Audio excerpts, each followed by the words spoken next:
Yeah. Buffalo Fanatics. It's Don Brown. Yeah. I'm a fanatic. I'm a Buffalo fanatic.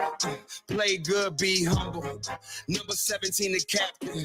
I'm a Buffalo fanatic. I'm a Buffalo fanatic. I'm a Buffalo fanatic.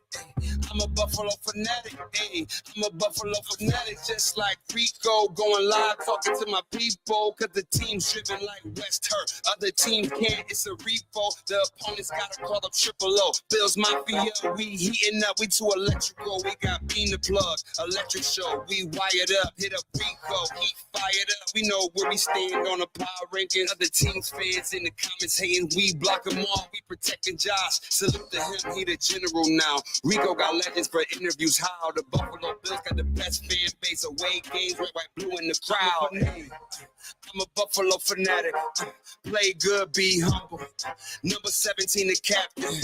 I'm a Buffalo fanatic. I'm a Buffalo fanatic. Yeah. I'm a Buffalo fanatic. Everybody, what's happening? It's your boy Rico back at it again, representing the Buffalo Fanatics. Fresh off the beatdown by the Kansas City Chiefs. Yeah, boy, we back. Yeah, we back at it. And it don't feel good. It don't feel good at all. I think we can all agree that it sucks, right? This blows exactly how we should all be feeling because we all had aspirations. We all had aspirations, and we all saw slightly into a distorted future that just a little bit of us had the Bills finding their way to the Super Bowl. Didn't we have that thought just a little bit, just that little bit, because we just knew we were one week away, one game away, one opponent away. And I let myself, I ain't gonna cap, I let myself get in the mood, right? I let myself kind of try to see my team in a Super Bowl. And guess what? Now I gotta wait. The question is, how long? How long are we gonna have to wait? And I think that's the tough part. That watching sports and listening to people talk about, I mean, people that have been watching, supporting this team for so long. I got like a couple stories, bro. And I'm sitting there at work and go on my lunch break, and I'm sitting in this little tiny little diner, like a mom and pop diner. All right. I don't know a soul in that place. So I'm sitting there just chilling, having my breakfast, B. And these two older women, I'm talking like in their 60s, for sure in their 60s, in Nova Scotia, Canada. And it's not like I'm living in Western New York. I'm in Nova Scotia, Canada, right? And I'm sitting in a booth on my own, flipping through my phone, having my breakfast, right? And I hear these two ladies talking. Did you see that Bills game the other night? Oh, don't you feel bad? Isn't that awful? I'm like, there ain't no way I heard, did you watch the Bills game? So my ears perk and I'm looking over. I was like, nah, let me mind my business. Let me mind my business, man. I'm grieving. I'm still grieving. I'm in my grieving moment. Just having my breakfast on my lonesome. By the way, breakfast or dinner, lunch, whatever, by yourself without having to bring your kids or nobody, that's the greatest thing ever. I mean, you don't got to pay a whole, $30, $40, $50, $60, $80 for anything. It's just a nice $10 meal. You just on your own. Maybe that's a whole nother ball game. So these two women are chatting away. And I hear, oh, that poor Josh Allen. Like that. And I'm okay, now they know what they're talking about. That poor Josh Allen. They just can't seem to get it done. Don't you feel bad for them? Man, that Pat is good. All right, I've had enough. I'm like, so I go over and I could tell that she was for the Bills. So I rub her on the shoulder. Excuse me, miss. I'm grieving the same way you are. Are you? Are you a Bills fan? Die hard. And she's like, how do you move on? Like, what do you do? I wonder how the players feel. Damn all the players. How do the fans feel? That's what I wanted to say. I was like, you know what? It's tough. So we had a conversation. But I thought it was dope that, there's a lot of people that were rooting for this Bills team to get it done. and we just couldn't. But then things got put into perspective for me just a slight bit. I'm not saying it made me feel better because I don't feel any better. I feel like garbage, right? My team that we've been wanting them to do so well didn't make it. So now you got to, you pick up the pieces and find out where to go next. And that's why this show is us trying to figure out where to go and what to do. What is the problem? Because trying to pinpoint the problem is the challenge. Because you can't sit here and say, yo, it was a quarterback's fault. You can't. You can't say it was solely on the quarterback. You be an idiot to say so. You can't say, yo, it was the defense's fault, and that's it. Heck no. It was the O-line. It was the coach. Bro, there's so many fingers that you can point that, yo, that department could have been better. That department could have been better. Yo, we needed more out of you. Like, we chose a game that we weren't at our best. Simple as that. So I'm talking to this other guy, and he knows I'm a Bills fan. I'm back in the building, and he's like, hey, man, tough for your Bills. I'm starting to get sick of hearing tough for your Bills. I was rooting for them. Those are the two sentences that usually follow with one another. Oh, I was rooting for your Bills. Tough for the Bills. What do you say? I know. I get sick and tired of it. I'm done. I'm tapped out with those same level responses. Anyway, so he goes, hey, man, I know what you feel. I know how you feel. I was like, what you mean you know how I feel? He goes, bro, I'm a Bruins fan. And I'm like, and? You feel me? Like, I don't know. Listen, I don't watch hockey, so I don't know the history of hockey. He goes, bro, I'm a Bruins fan, and I had to watch the Montreal Canadiens win 5 or 6 Stanley Cups in a row. I was like, what? I didn't even know the Montreal Canadiens won 6 in a row. He's like, I had to watch them win 5 in a row. It hurt. And I was in middle school. I'm like, dude, and he was like probably in his 50s, maybe 55. So like, he's up there. He's getting up there. So he had to wait. He's like, I've had to wait for my team to get back to do it. And I'm like, bro, are we going to have to wait? Are we going to have to wait? And I started thinking, bro, we have a franchise quarterback right now. If we don't get it done in the era of our franchise quarterback while we have him now, we're going to be like the Miami Dolphins, having to wait on the next quarterback to get us over the hump. We've already done it for 20 plus years. I'm not trying to wait another 20. Bro, it had me thinking hard. I was like, oh shit. Yo, we got to get it done sooner than later. We got to get it done sooner than later. And that's why it brings me back to why it hurts that much more. Because we're so close, you know the rest, but so far away. And that's what it feels like. Because now we got to go through a whole offseason of optimism, and we can do this and that. It's like, fam, we should be going on to have 2 weeks of bliss of just celebrating that we're going to the Super Bowl. And now here we are. And I put a couple notes together for tonight. I promise you folks, this ain't gonna be a 4-hour podcast like we did Sunday night, and it certainly ain't gonna be a 4-hour podcast that my man Bot did last night. Golly, Bot. By the way, shout out to my partner in crime, Z-Bot, man. I gotta give my man a shout out because listen, we all deal with loss quite differently. Some of us deal with death differently. Some of us deal with your sport team or a breakup. We all deal with things completely different. But I got to give a big shout out to my guy Bot, because there are those that wear their emotions on their sleeves. For me, am not one. Like if I got something to say, I'll say it, and I'm out. My piece is out, but I don't dwell. Bot takes it in. He soaks it in. So when he got something to say, you gonna hear it. And I understood the assignment. When my man was like, I sat here and watched my man, and he was feeling it. I said, yo, go ahead and do your thing, man. Let it out. Let it out. Give my man, yo, listen, that's my guy right to the end. That's my dude, my podcast mate. Some people are more sensitive than others. That's right, Debbie. You know it. And some people internally, they feel it more. Like, that's like my mom. My mom, I can tell her, I got a cold. What's going on? The next few weeks, a few days, excuse me. Are you okay? She's freaking out, internalizing everything. And that's how some folks deal with these losses.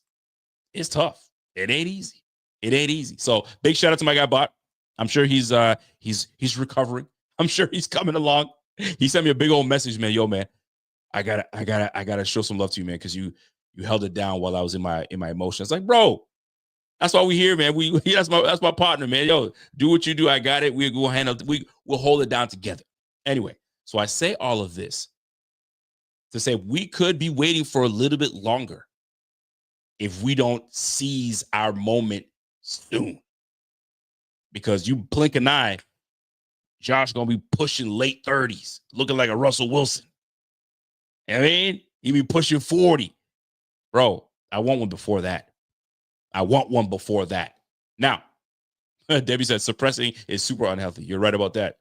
Now, before we get into the night, to all the good stuff, big shout out to everybody tuned in right now. Appreciate y'all. If you guys are tuned in for the very first time, do me a favor. You know what to do. Smash that like. If you haven't subbed and you're new to the channel, sub to the channel. Let's get this thing to 30K. That's what we're trying to do. That's the goal. Here we go. Kansas City.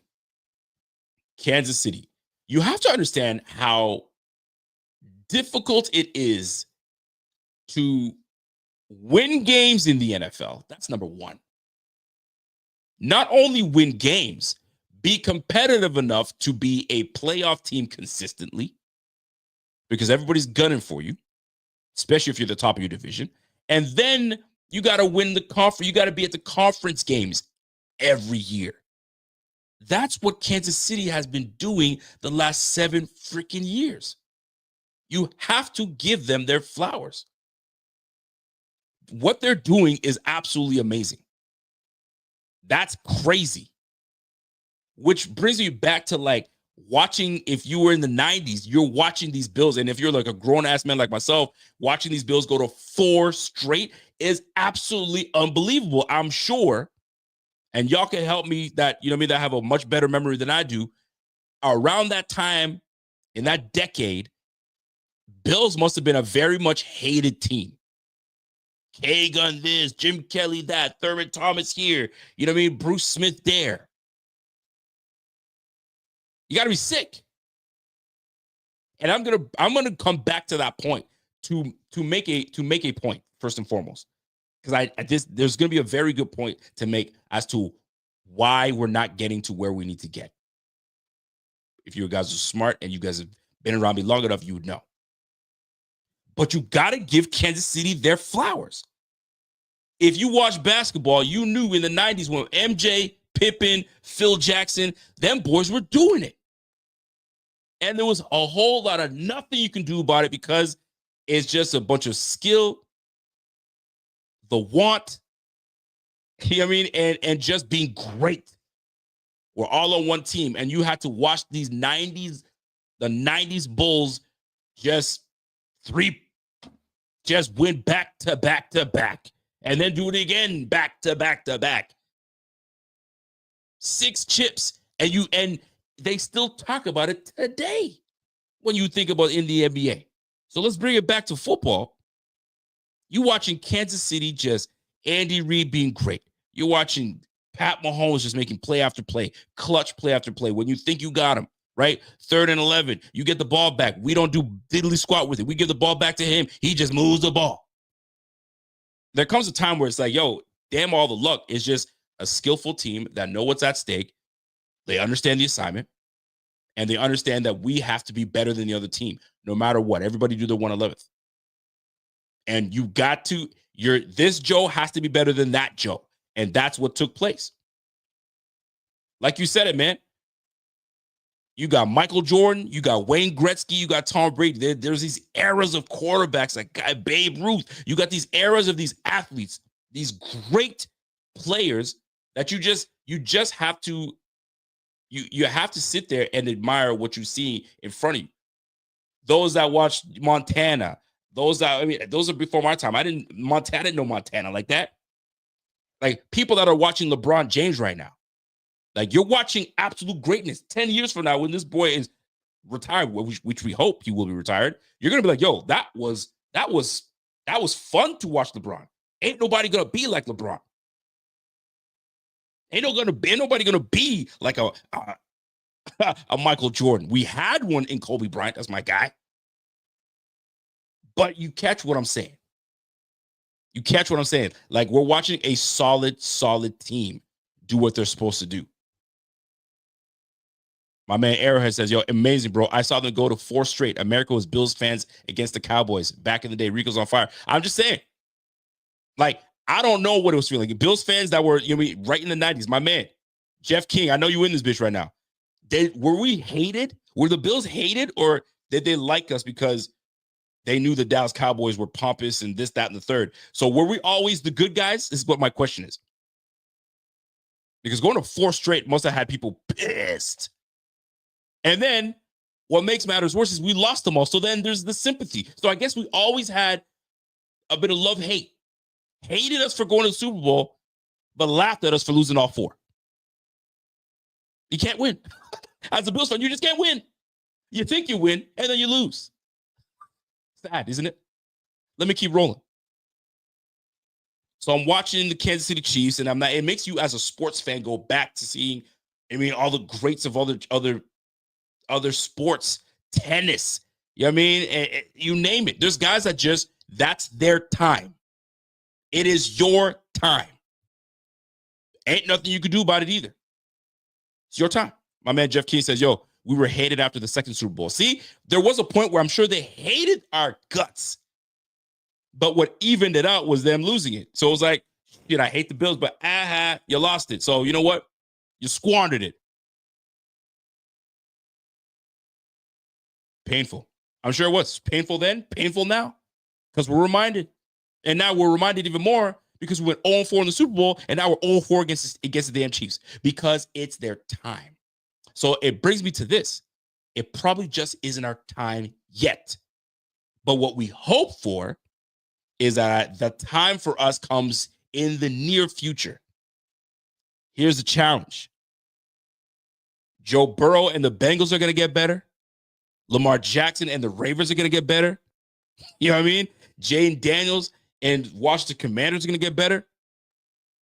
And we got young and up-and-coming players that are going to get better at the position. Who knows what Drake May is going to be like? Who knows what they're going to have in Miami?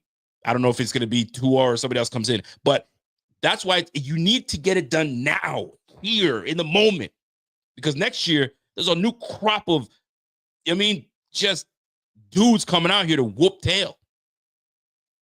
Thank goodness we have one of those warriors on our squad. So we're always going to be in the fight.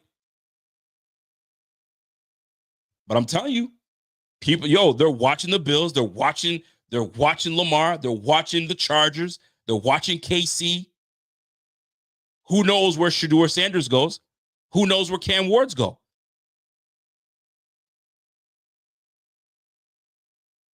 I'm telling you, look at Philly. Jalen Hurts. This is his second Super Bowl in 3 years. Bro, we got to get it done. We got to get it done. And that's why these games suck. These moments suck. And then you're having to kind of pick up the pieces. Like, as a GM, like, think about it. I've had multiple people ask me, yo, what do we do now? Like, okay, where should we fix it? I don't even know. Where do you fix it? Where was the big glaring problem? Did you see a big glaring problem when you looked at this team? Like, I'm talking about a big glaring problem.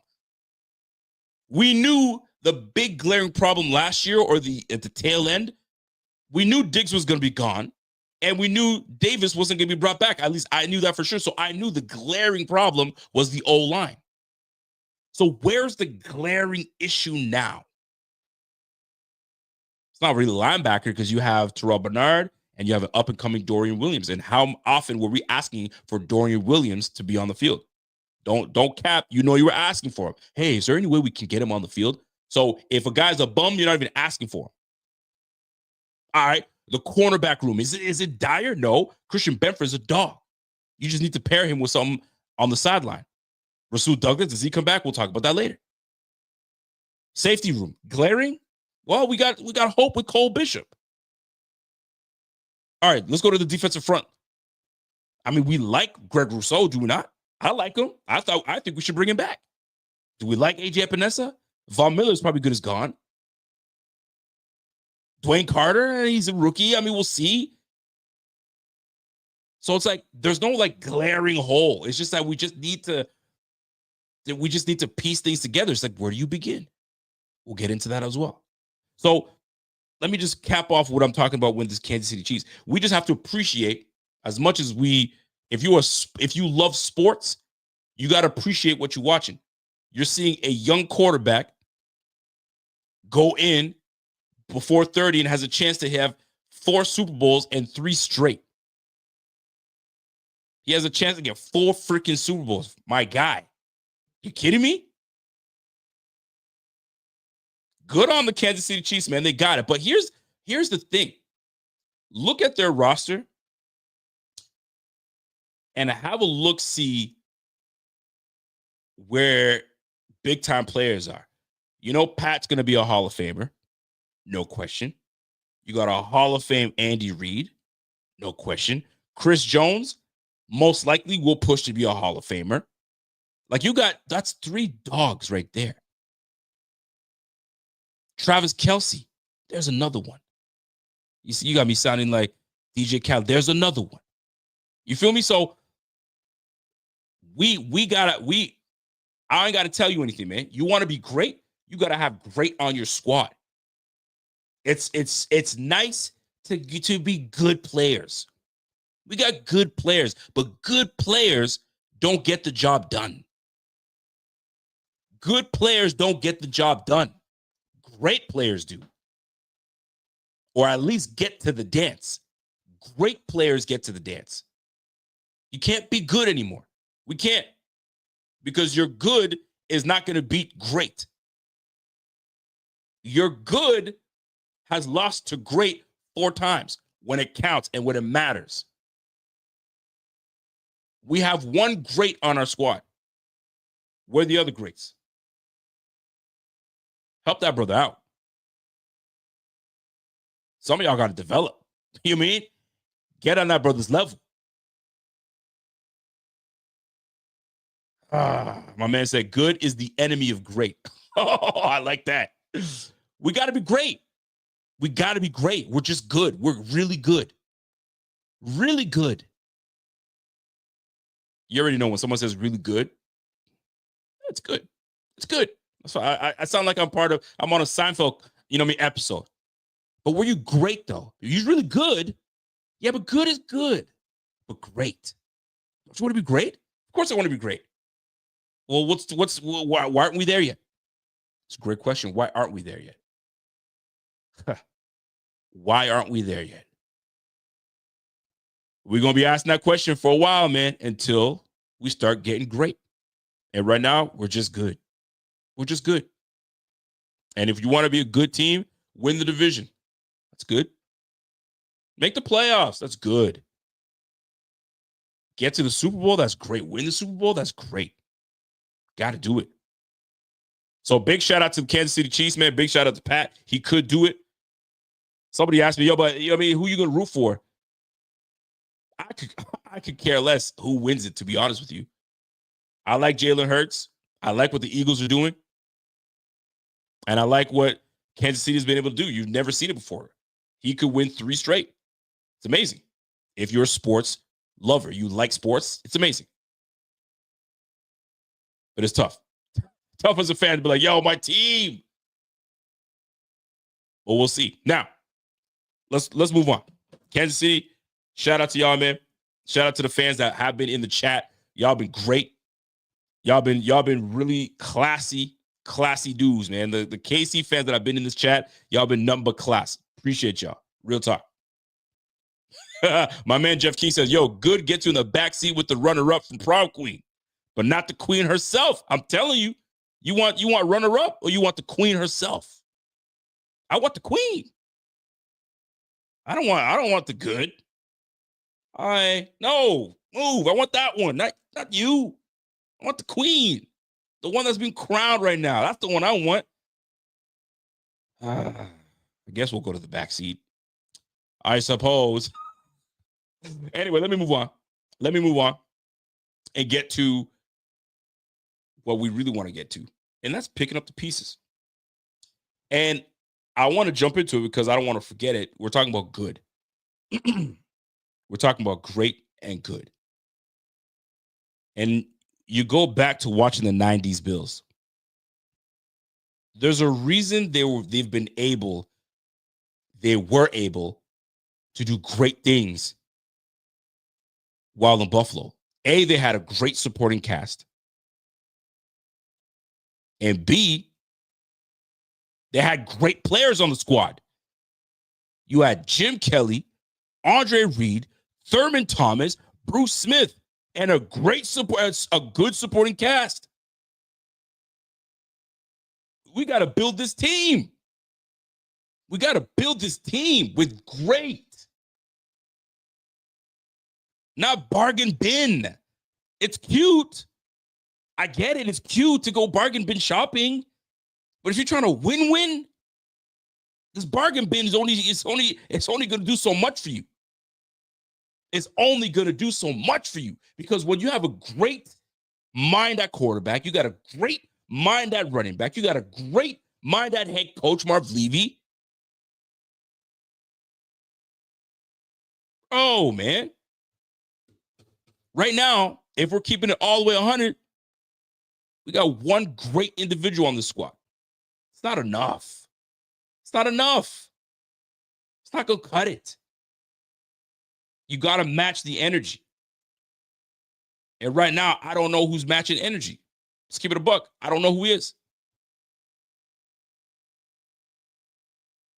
The 90s Bills team had great players on it, and that's what got them to the game. They just couldn't finish. Sickening, but just getting the feeling of knowing your team is in the dance, man. We got a great one right now.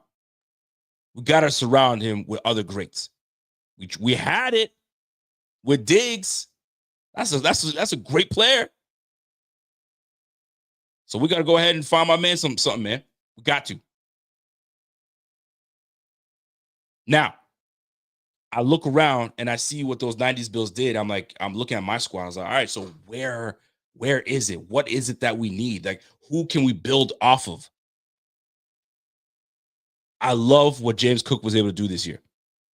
I really do. You can build something right there. You can build something. This boy could be great. This boy could be great behind Josh Allen. I bet. We need great on the other side of the ball, man. Deion Dawkins, good. Great. To be determined, but good right now. I'm waiting for more. And if you're really trying to compete, think about who the hell we're going to be competing for against. We got by the Ravens. They're only going to they're hungrier. They're nasty like that. They're going to be back again. The Jets and Dolphins are sick of seeing us. They're going to be sick for another few years anyway. So get used to it, Jets and Dolphins fans. But we got to start getting our act together. We got to start getting our act together. So here's where I'm at right now. This past game that took place, I'm watching it over again. Bro, the amount of the thing that stands out to me in this game was missed opportunity. That's the only thing that stood out to me. Missed opportunities. That's what it was, man. There were so many good opportunities for us to kind of get up and make some moves happen and stay up. But we missed opportunities, man. Which really unfortunate. And the facts are the facts. When Christian Benford went out, there was a lot of wind taken out. A lot of wind taken out. I'm gonna be real. Christian Benford went out and he got hit like that. I was like, golly. Big old DeMar Hamlin's head with that damn cap on his head. Smacked the hell out of Benford. And Benford's like, yo, can't. He must have been devastated.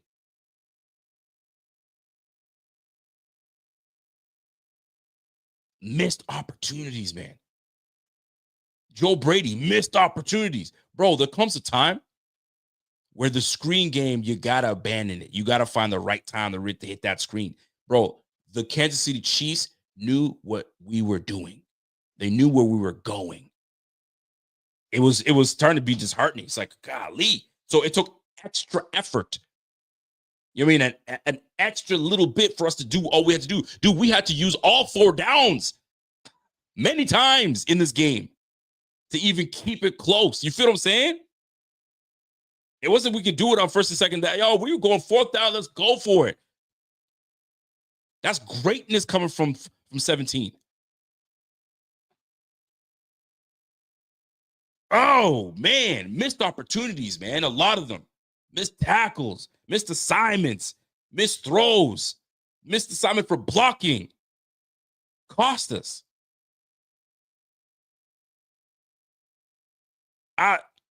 Frustration is this topic here. And I think I was very much frustrated with Joe Brady's offense. I was frustrated because all I saw was last year's Joe Brady when all he kept on doing was throwing a damn screenplay, screen here, screen there. It was to the point where he was getting Stephon Diggs running screens. That's not what he does. Stephon Diggs is your intermediate receiver in the middle. I mean, route running everywhere and get him deep. Screen? It's not his game. How often did you see that? I was like, whoa, no, wrong dude. And Andy Reid and Spags was like, we already know what this young OC is going to do. Yo, let's cook. We OGs in this game. Let's cook him. He thought he knew what we were going to be up to. No, we're not. I got you for this. Spags was all over his ass. Spags understood the assignment. Joe Brady, if you're going to be the OC next year, which I believe you will be, bro, recreate, redesign, you know what I mean? Get back in the bag, go deep into the bag, go look at old school playbooks. I don't know, hit up a mentor, do something, man. You got to change things up a little bit for my guy because we can't go back with the same old. But Rico, we were putting 30 points up a game. I totally get it. But you know what? The game that mattered, where we needed something, we didn't get it. Which crazy because like we're a drive away from potentially doing something. And the old Joe Brady hit. Screen over here. Incomplete pass over here. And I know that's Josh, but like, yo, play calls, it hit me. James Cook. You live and die with James Cook, but you gotta get the ball in that brother's hands. And when you did get it in his hands, you saw the spark he gave this offense. Come on, sir. It's crazy. That's frustration for me. And here's the thing, when I wrote my notes down, I said frustrations.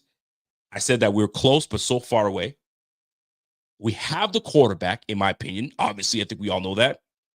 I truly believe we have the coach as well. I truly believe we have the coach. So what the hell's the problem? Before I get more into my bag, let me bring my guy on. Let me know when you're ready, bro.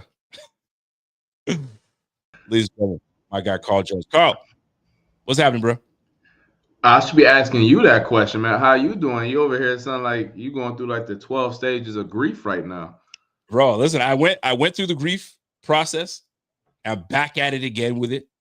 And this is my last raw to get it all out, and then I'm done with it. I'm just going through it, man. I'm watching it because I watched the game again. That's why. I said I wasn't going to watch it because I was like, I'm done with it. But I watched the game again. So, yo, we were very much in this. We missed too many opportunities to get over the hump. But I have to give KC the credit. When they knew what was at stake, they handled business. And I'll say this. Some people want to talk about being outcoached. I don't think McDermott was the issue at all. In my opinion, I don't think it was the issue. I think we just got out-coordinated. That's the best way I can put it. Spags on Joe, got him. Andy on Babbage, got him. We just didn't have enough. It's like experience over youth. I don't know if you want to call it that, but it just felt that they were counterpunching us all night. We give them some, pop. I saw that coming, young blood. Come back. It was like Jordan when I don't know who he was going one-on-one with, and he was like, yo, you reach, I teach. That's exactly what it felt like. Andy Reid was like, you reach, I teach. Right. Banks like, you reach, let me send out blitz. I teach. And they sent us learning.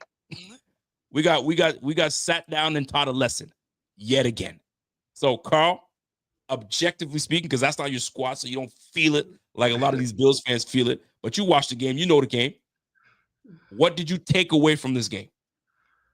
Well, first, I mean, I may not be my team, but like I'm around the guys enough. I'm around the fan base enough, so I feel for you guys. It sucks, like in the manner that it happened. So I'm not gonna just sit up here and say I'm like Stone Cold Killer up here, nothing like that.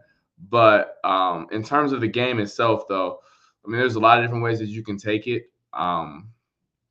First off, from a neutral observer, it was dope to see Josh and Patty go at it again.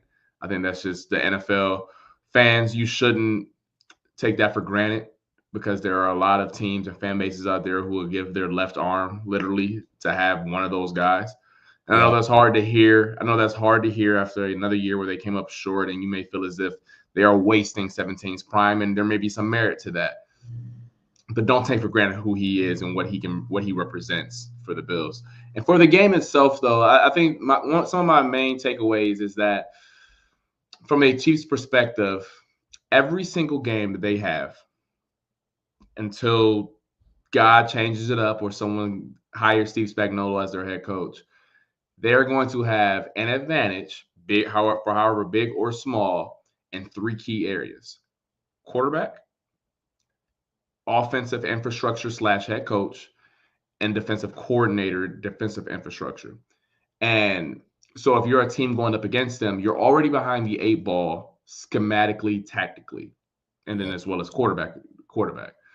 So what you need to do to overcompensate that is to overwhelm them with overwhelming talent. And not to look too far ahead and dismiss what we just saw on Sunday, because I am going to circle it all back. But the Super Bowl will be a great test of what wins out, because I'm not going to sit up here and dismiss what the Philadelphia Eagles coaching staff is and Jalen Hurts, but they aren't those three players and those two coaches and Patrick Mahomes, correct? But the Eagles have the best roster in football. So what wins out? Now, to Chiefs' credit, last year the 49ers had the same type of case with like 9 All-Pros, and they still beat their ass. So I'm not saying that like just because you have the more talented roster you can win, but that's what you're going to need to overcome that hurdle. Because I don't think, for people who say, hey, fire McDermott, the coaching staff isn't great, I don't know what you expect, because those are 3 Hall of Famers, and not just Hall of Famers. Like, remember Deion Sanders a while ago gave like the example of like there needs to be 2 separate Hall of Fames, the ones who are like the best of the best, and then the ones who just get a regular gold jacket. They, like Deion said, they need to make another gold jacket for people like him. They need to make another gold jacket for people like a Patrick Mahomes, a Andy Reid, and a Steve Spagnuolo. Those are the type of people that you have together. And if you're the Buffalo Bills, who aren't far off, you don't lose 2 playoff games by 3 points and then 13 seconds happens. If you're far off, you're not. It's just that on the margins, and that's what the playoffs are, it is really, really hard to overcome those 3 people. And until you have a roster that can overcome some of those deficiencies, it is tough to climb that mountain. It absolutely is tough. And you weren't here when I was saying it, and I was talking about great versus good. And yes, the Bills just happen to be really good. But sometimes you get sick of just being really good. You know what I mean? It's like someone saying, like, I know my wife says it sometimes. Sometimes I'm like, when I say cute, she's like, cute? I don't want to be cute. I want to be like, you know what I mean? I want to be fine. I want to be hot. And so to me, the Bills are cute. Yeah, that's cute. Mm-hmm. You know what I mean? But like, when are we gonna be fine? Mm-hmm. That's what we're looking for. And like, and I was even thinking further than that. I said, let's just say the Bills did beat Kansas City. Right. And I looked at what Eagles have on that roster, and I see what we have on our roster. And I'm not saying, and we're good, but like, they got 2 dogs at corner. They got a front that's nasty. They got Saquon Barkley. You got Jalen Hurts. They got talent on that squad. There's no question about it.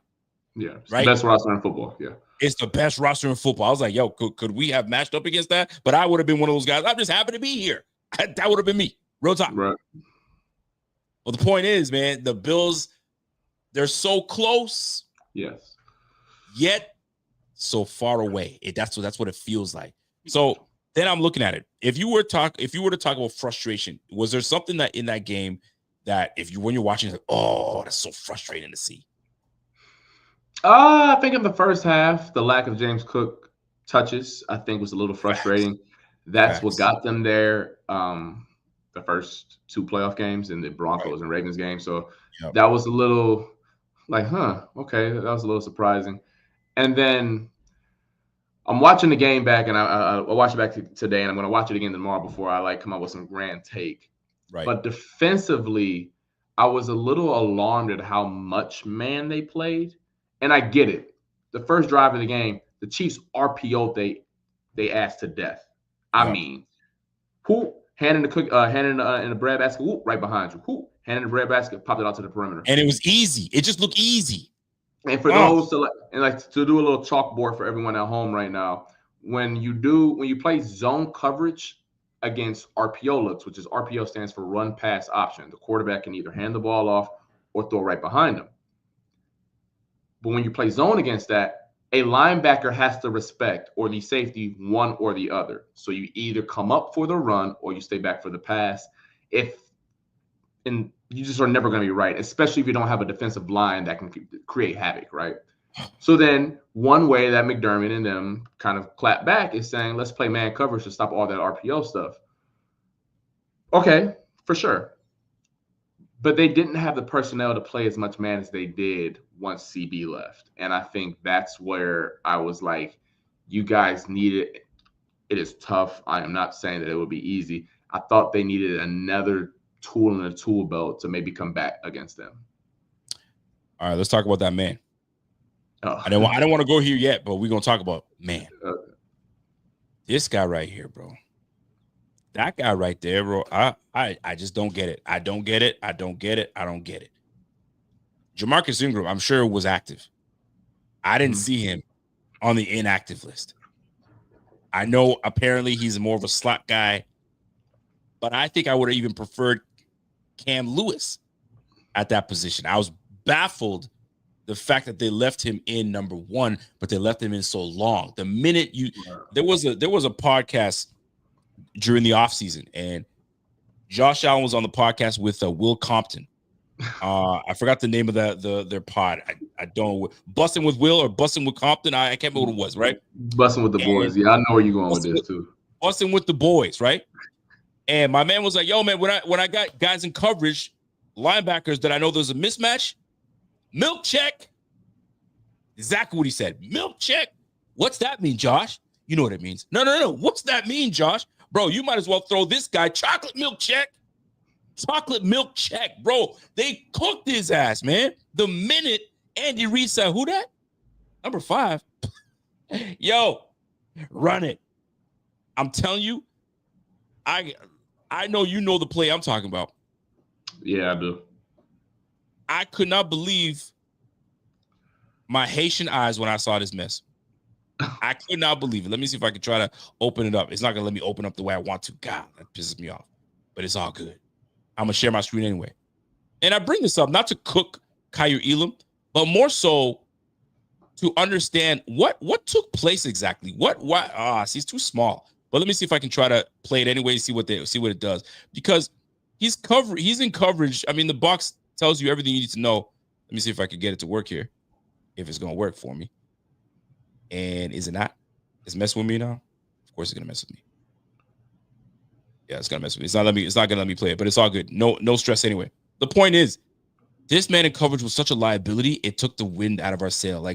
And we still kept it close, but this guy right here, man, he was a piece of work. So when you're playing man as much as you are, I know why they did it, because that's his forte. That's his strength. So if we're going to do it, we're going to have no choice because we got to change our whole look for this defense. Mm-hmm. But he was not good. He was not good. I don't get it. What, as a former DB, brother, it's all here. Is it all in the head? It's not here. Yeah, I mean, I don't want to speak for him, but I just want your thoughts. But from my perspective in playing, it is such a confidence-driven position. Yes. And Yes, it is. obviously that play that you're referring to wasn't a good look. You don't need a Einstein or all 22 No. Google to tell you that it wasn't a good rep. But I felt as if the play that kind of represented or showed maybe a little bit where his head was the rep where he was like 10 yards off of Xavier Worthy. And Xavier Worthy caught it right in front of him for like an 8 or 9 yard gain. Absolutely. And when you think of a defensive back, and just want to take you guys into that mode on that island, Xavier Worthy is fast, very fast, but he's also very small. So my first thing, and it may sound counterproductive, if I'm a DB, I'm putting paws on you. I'm trying to be in your chest because you can't run fast if I got hands on you. And Kyer Elam is a very long guy. He can run. So my first instinct, and look, in certain coverages, you're not allowed to press. I get that, and maybe that's the reason why he didn't press as often as he should, or he could have, excuse me. But my first idea, because I've seen teams do it, let's put paws on him. Let's put paws on him. And to KC's credit, they did a phenomenal job of not allowing him to get pressed. Remember the 1 third down conversion where he ran a little whip route on Rasul Douglas? That's a counter to press coverage. You just tip your cap to the other side of the ball and just say, hey, let's line him up next play. But usually when you play off coverage, it's like 6 or 7 yards. 10, that screams, I pray I don't get beat deep. Because there is no route you can defend from 10 yards off the ball. So it clearly Not only did he start off 10 yards, then he backpedaled another 5. Correct. Which and I've been there. That just comes from and I'm not going to say this is exactly what has happened, but when I've been in that position where I'm off further than I need to be, and I'm not triggering on stuff, and I'm pedaling too fast, it comes from a place I'm not really feeling comfortable and confident.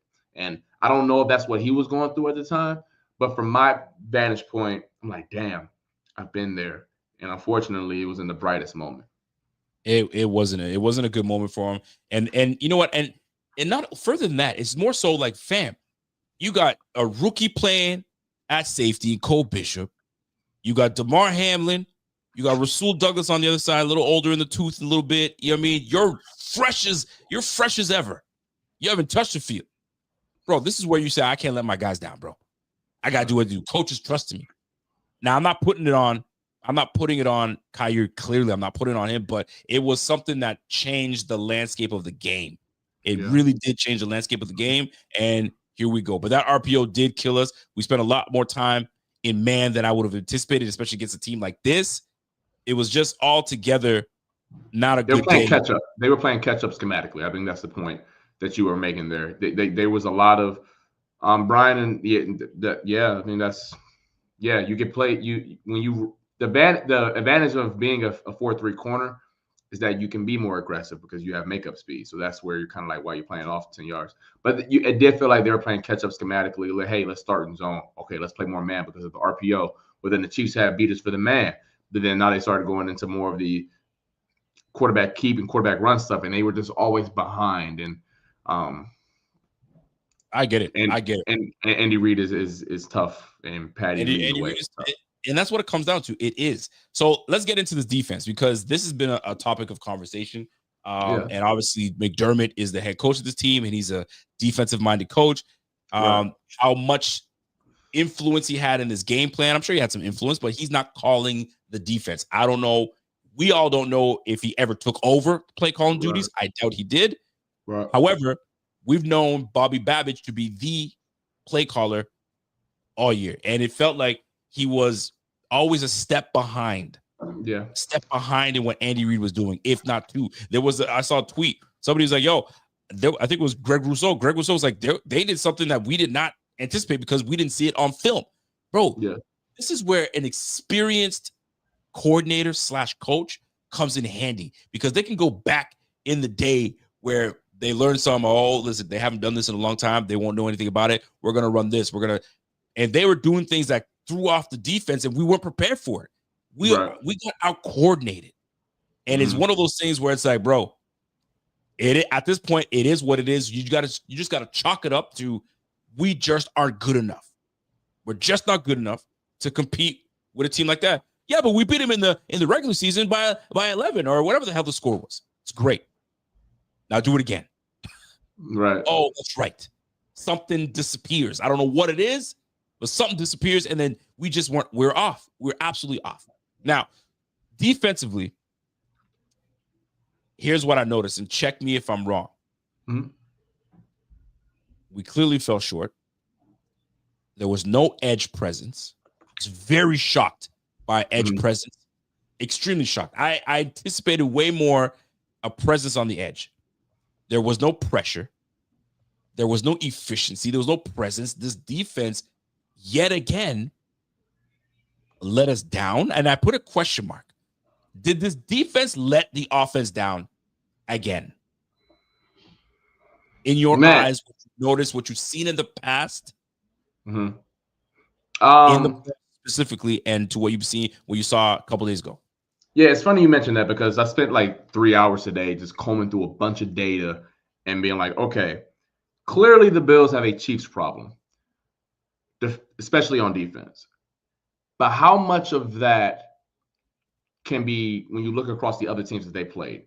The Eagles in the Super Bowl, the Niners a few times, the Bengals twice, Texans, and a bunch of other teams. Right. But when you comb through the data, I think they played them 4 times. 4 out of the top 7 games as they played in the last 15. Chiefs played 15 playoff games since 2020. By success rate, EPA per play, yards per play, the Bills defense performs worse than all those groups. Now, there's a bunch of ways you can look at that. One, we can go back to what we just mentioned. They just don't have the high-end talent. When you look back and say, oh, the Texans played them much better, they don't have Will Anderson. They don't have Danielle Hunter. And if you think Christian Benford is on Derek Stingley's level, sure, be my guess. But Christian Benford didn't finish the game. So just to answer that, they don't have the high-end talent that the Texans did. Last year, the Ravens held them, I believe, to 17 points and none in the second half. They don't have Kyle Hamilton. They don't have Justin Madubuike. And they didn't have last year's version of Roquan Smith. Right. No one has what the Niners have when healthy. I get that. Okay. But then when you look at the Cincinnati Bengals and what they did in 21 and 22, they really took it to the Kansas City Chiefs defensively. And some of Patrick Mahomes' worst games in terms of EPA and success rate. I mean, I think Trey Hendrickson is good, but he's not Myles Garrett. Jesse Bates is a great safety, but it's not like he was the main reason why they struggled. The Chiefs offense struggled. I say all that to say there is something about this specific matchup and how the Chiefs view the Bills defense that doesn't click from the Bills perspective. I don't know what it is. I honestly don't, because in the regular season, they look great. But then when they get to the postseason, and then to take it a step further, I did the numbers again. I'm like, how did Joe Burrow play against the other teams in the postseason that year?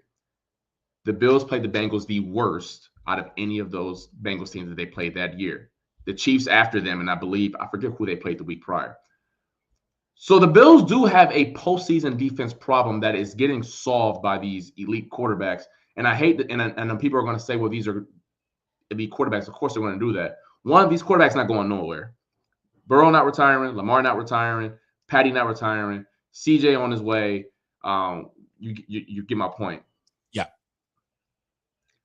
But every single year, and just to hit this point home for everyone in the chat, just make it as simple as possible. In 2020, the best game that the Chiefs played on offense that year was against the Buffalo Bills. In 2021, the best game that the Chiefs played on offense in the postseason was against the Buffalo Bills. In 2022, the best game that the Cincinnati Bengals played in the postseason, and these are all by efficiency numbers. You guys can look at points per game and all that stuff, and sure that efficiency, correct. Efficiency and successful plays and yards per play.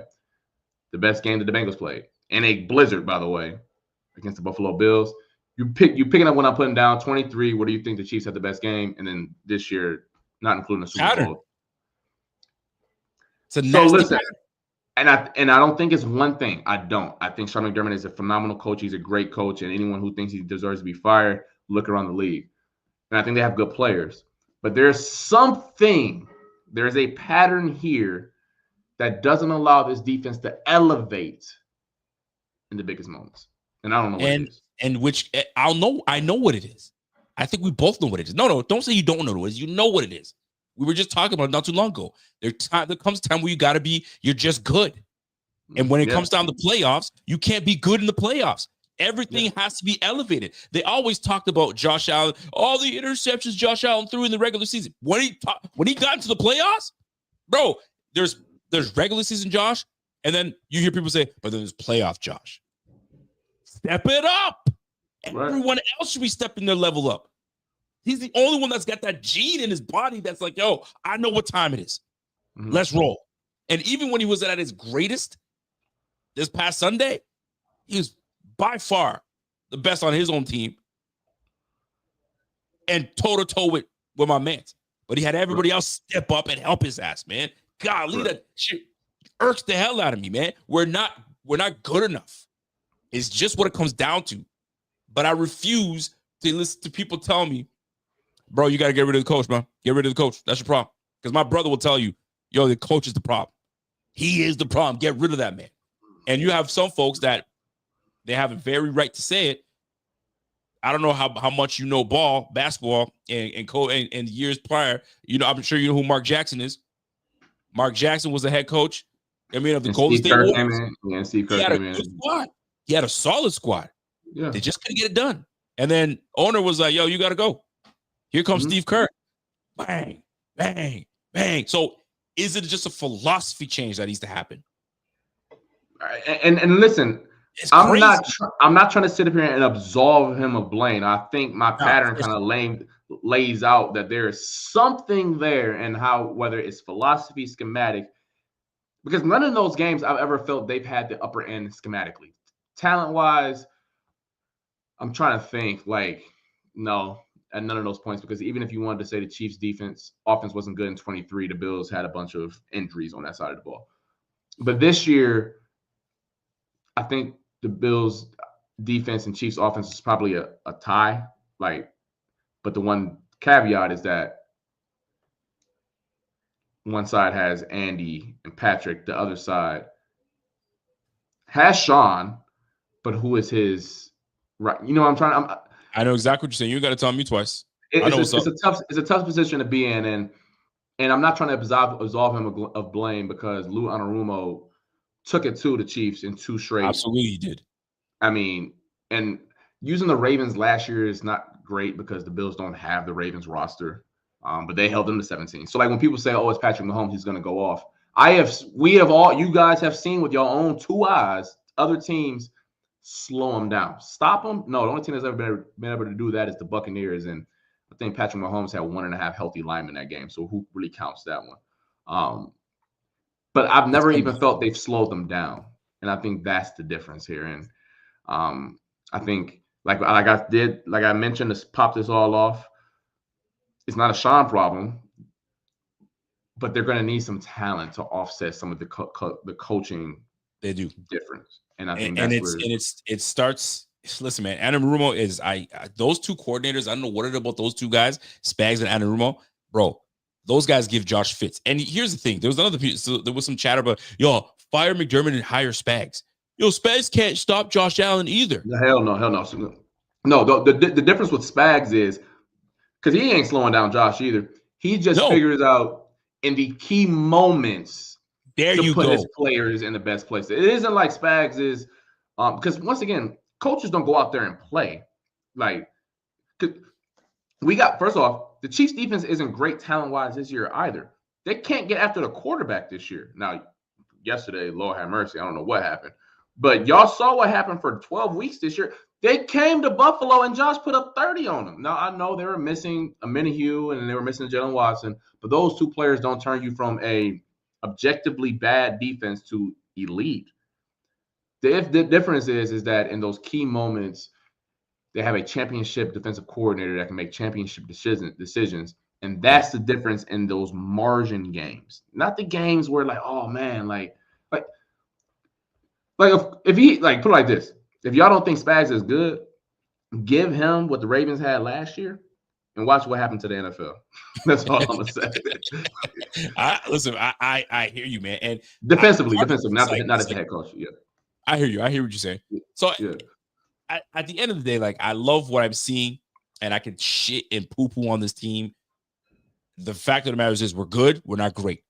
And it starts with the GM, and it starts with the bullshit is stop stop it no more. Now we're done. We ain't got the money. Find the money. Because there's teams that don't got no money and they're still spending cash and you're wondering how the heck are you doing it? Mm-hmm. Find the freaking money. Now, I'll get back to that in just a moment. But I do want to talk about there are some good things. And I saw a silver lining in this game, this season. I saw a silver lining.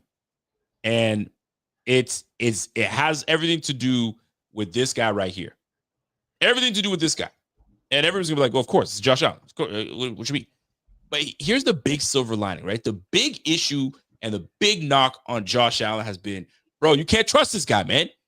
Sugar high Josh Allen, right? Or, he throws, all he does is throw interceptions and he's a turnover machine. Yeah, he's a gunslinger. Yeah, he can throw you, 30 touchdowns, but he'll throw you 14 picks at the same time.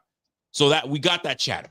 All of a sudden, Josh was like, you can't do that no more. I threw 6 picks this year. The first 7 weeks of the season, 0 interceptions, 0, turnovers. So the silver lining for me in this situation is not, and I hope Sean McDermott, Brandon Beane, Pagula, the Heath, my words or whoever has mentioned this to them. Now that you've seen Josh do what he did this year without a bona fide number 1 receiver, and he's not turning the ball over, and he got you 30 points a game, and he got you to the AFC Championship game, bro, we should be excited to see what Josh can do, not turning the ball over, and you give him a bona fide number 1 receiver. It sounds cute, and when it's all said and done, but in crunched moments, there were some moments Josh needed somebody to step up for him. Sure. There were multiple times in that game where I need one of y'all to help me.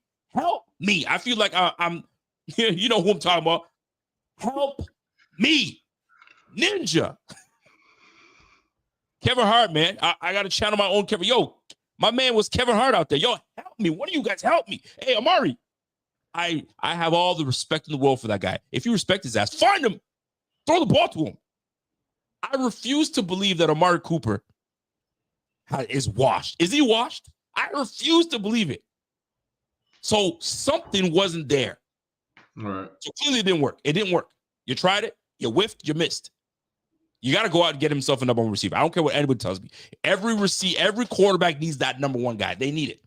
You can't get away with just getting by with the regular guys, man. You can't. You need a guy that you can trust. Go down there. I can count on you to make a play. When Josh and Diggs were together, when things were good, bro, they were like this.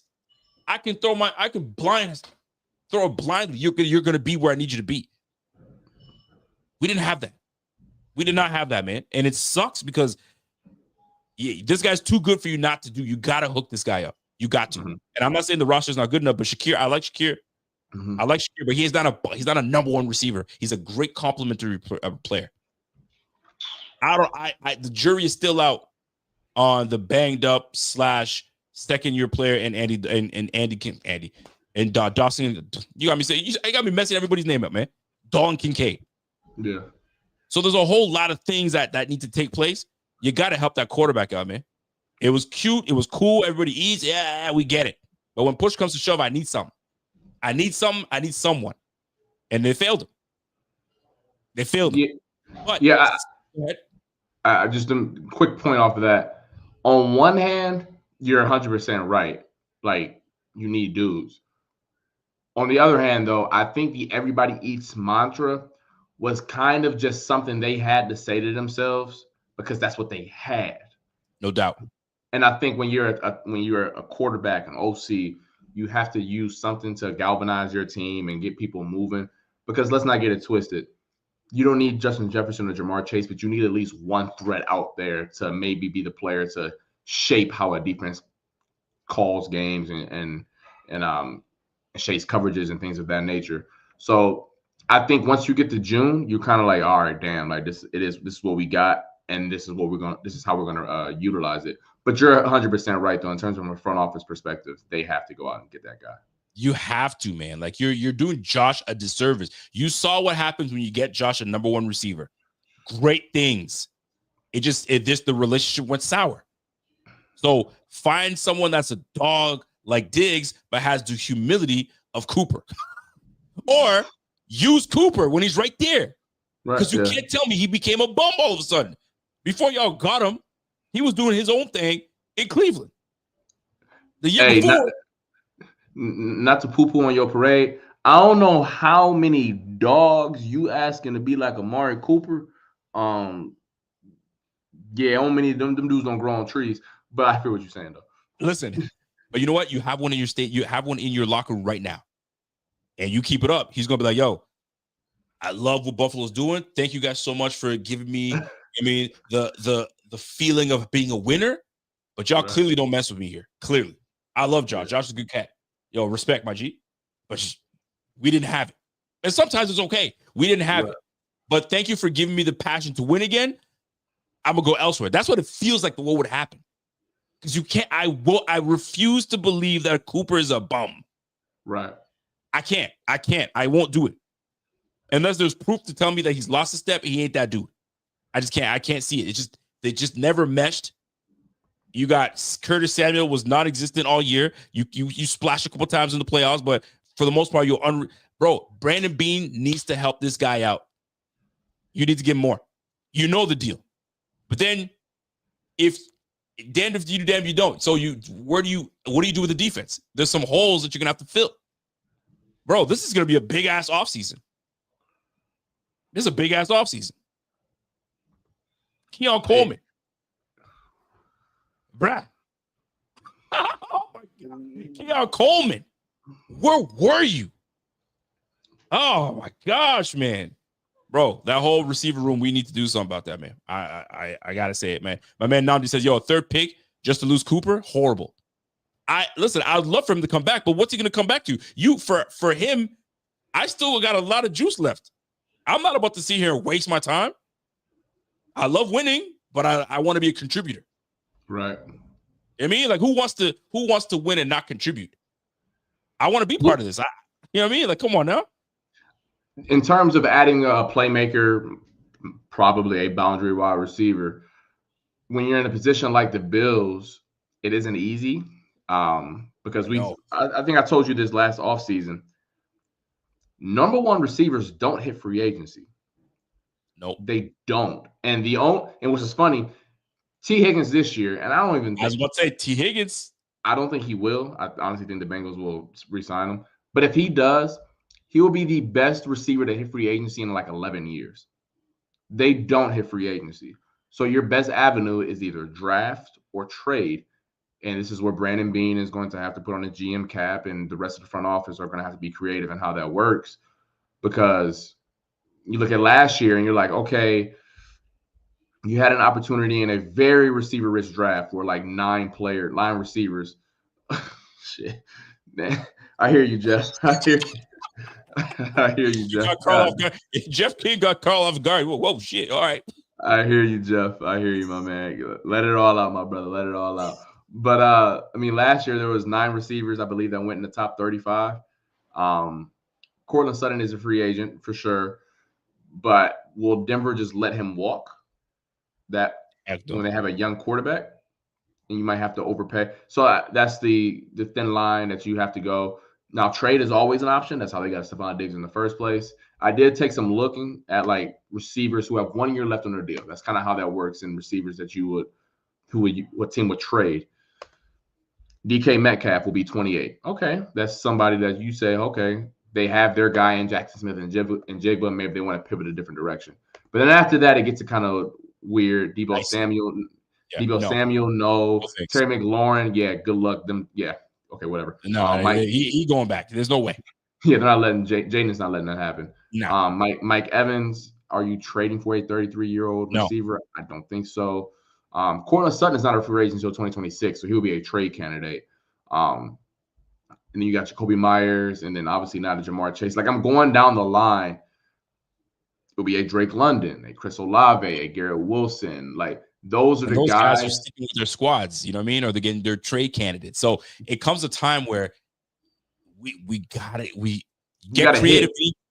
And I think I hate comparing everything to the Chiefs, But instead of maybe taking the route of, I know, Brian, let it all out, my boy, let it all out. You talking in caps too. It sounds like you yelling at me. I know you ain't yelling at me. You just grieving, and I feel you, my He brother. That's grieving, boy. why. Let him grieve. That's why I love Bill Mafia. God damn, my boy. But but maybe the superstar thing isn't the path. Not every team has a superstar number one wide receiver, but they need an elite skill on that, and they don't have an elite skill on that in that room right now that they can call on when they need it, like you said earlier. Because right now their best skill set in that room is Khalil Shakir's yards after contact. I can't use that on 3rd and 5. Thank you. Like, you feel but me? you either need a field stretcher, like, because Xavier Worthy's not a number one wide receiver, but he has an elite skill set that you can call upon in crucial times. Julian Edelman was not an elite wide receiver, but he had an elite skill set that you can rely on in crucial times. You think of it, Jackson Smith and Jigba. He's not an elite wide receiver, but you picking up what I'm saying here. Exactly. For Bills fans, like, oh, how are we going to get one? You're right. Jamar Chase ain't coming to Buffalo. That skill set's not. You got to be a bad team to get him. But if they can find on the margin someone who has a particular skill set that is elite, I think that's where they can make some things shake. All right, let's get into this topic here. Officiating. Oh God! And my man Dave Reed says, "Yo, I donated $17 to the Brain Institute of America because the refs couldn't see it was first down." Yo, that's actually funny. Let's get into the officials real quick, because I'd be remiss if I didn't get into the officials in this game, the officiating. Hold on, I got Walter coming in. Says, "Yo, the Chiefs beat us last year with MVS, and we're acting like it makes it different whether the Chiefs took Worthy or not. Reed would scheme Keon to beat us, and that's a fact. That's a mother effing fact. Like, I'll get into that afterwards, because somebody was like, "Yo, my man Bartek was like, yo, nah, Rico, don't try to act like you didn't want Worthy on the squad. I didn't. Right. I wanted a Donai Mitchell, to be quite honest with you. Right. He would have been perfect for this situation. Right. But nah, we went with the jump ball guy. Anyway, we'll get into that a little bit. Officials. Mm-hmm. Was the officiating egregious to you? Number one, I didn't think it was personally, but there were some moments where you're like, fam, this game is too big. This game is too important, and you got two juggernaut quarterbacks going at it.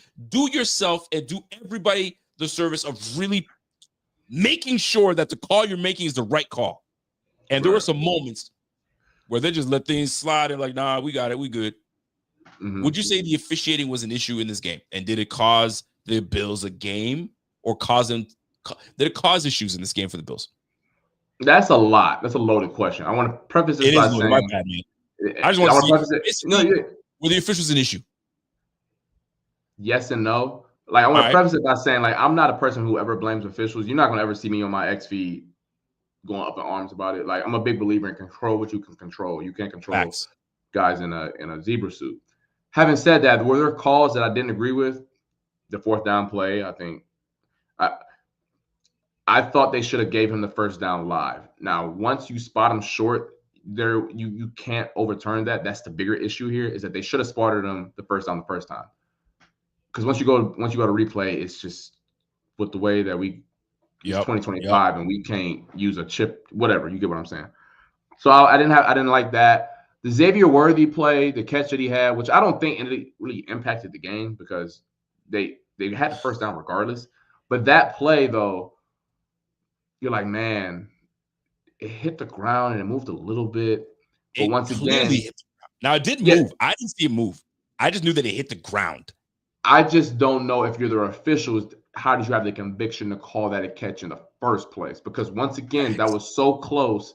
I don't know if you could have overturned that either way. I say all that to say, well, there are some calls that I didn't agree with. Yup. I feel like that every single game, though. Yeah, no doubt. And if you're a Bills fan out there, you got every right to be frustrated, because that's what makes sports so damn fun, is the passion and the frustration and the glory and all that good jazz. I do want to mention, though, the Bills recover 5 fumbles. 5. Cinco. You know how incredibly lucky you have to be to recover 5 fumbles? Fam. 3 Josh Allen fumbles, Patrick Mahomes fumble, and Ray Davis. That doesn't happen. So, like, I get it, but it wasn't as if everything went the Chiefs' way. No, it didn't. If the Chiefs would have lost, You know how many Chiefs fans would have been like, how lucky they got recovering 5? It's crazy. And So, like, it's not normal.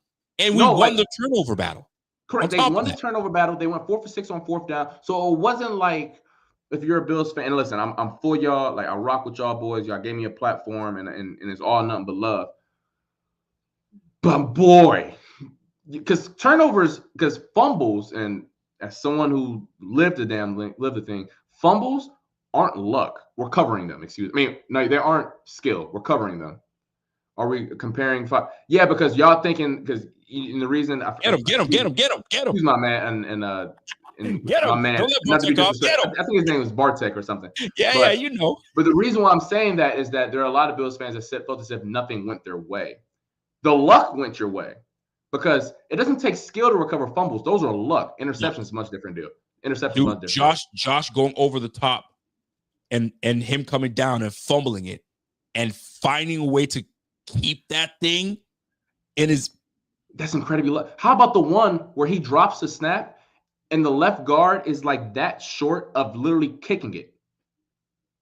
Or what about the Ray Davis fumble where it happened?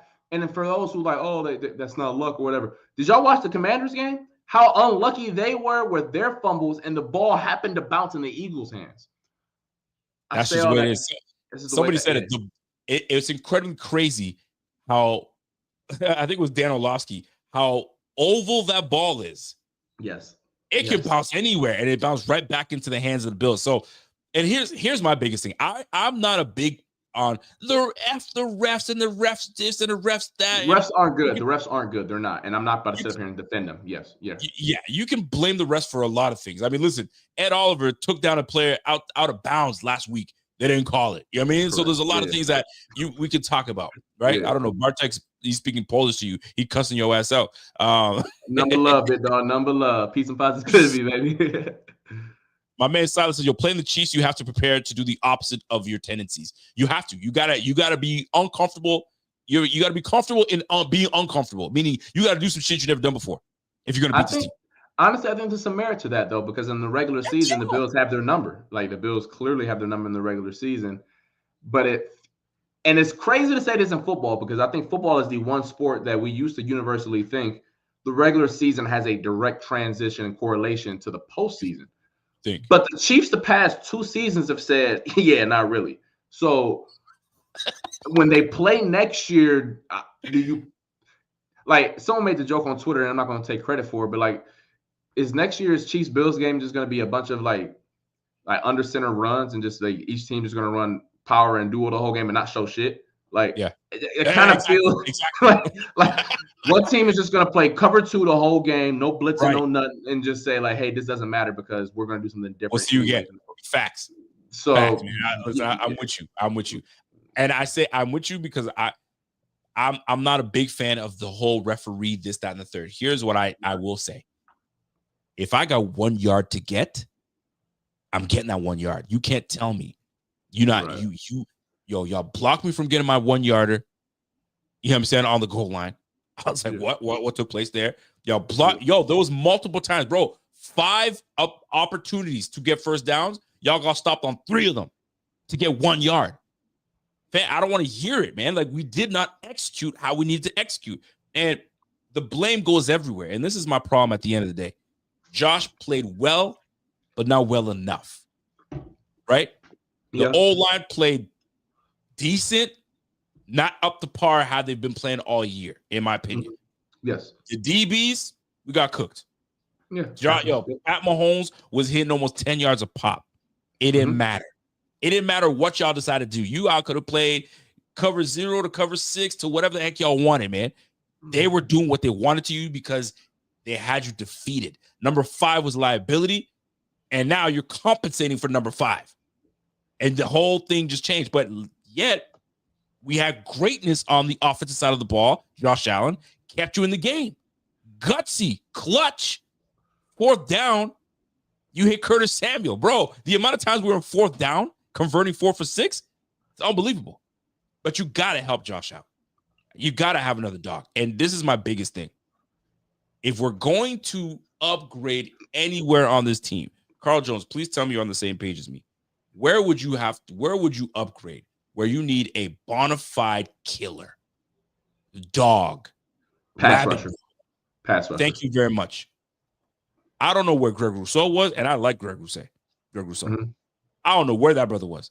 The amount of times I saw this brother on his face on the floor, I was like, fam, what are you doing? We lost contain. We let him boy get going. Mm-hmm. It was unbelievable. AJ Epinesa, non-existent. Bro, the edge, Von Miller, where were you at? I was bigging Von Miller up like he was going, yo, this is it, Von. This is it. Close it out, BB. Nothing. Fam, we need to get somebody. Now, apparently, Myles Garrett could be, maybe we got to do some, or we just got to, are you a good scout? Maybe you can, you put yourself in for a scout and go get me somebody, man. Nah, they don't make enough money. I'm good. I'm good. Them boys be. I got enough scouting friends to know how they like hell. I'm good. You got to go through it. You got to go through though. You want to get that coordinator job, personnel job. You got to go through it, and you're on the road all the time. Yeah, you're on the road. But yo, we're not. We don't got it, man. We don't got it. Yeah, we're like the dude that, when someone owes you money, and he been ducking you and dodging you this whole time. And they finally catch up to you, and this is the Chiefs.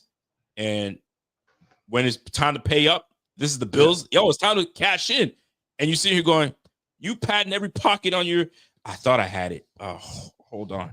That's how it felt. The Bills were patting all over the place. Yo, I owe you 50. I got a 20. I'm short 30. I don't know if I can.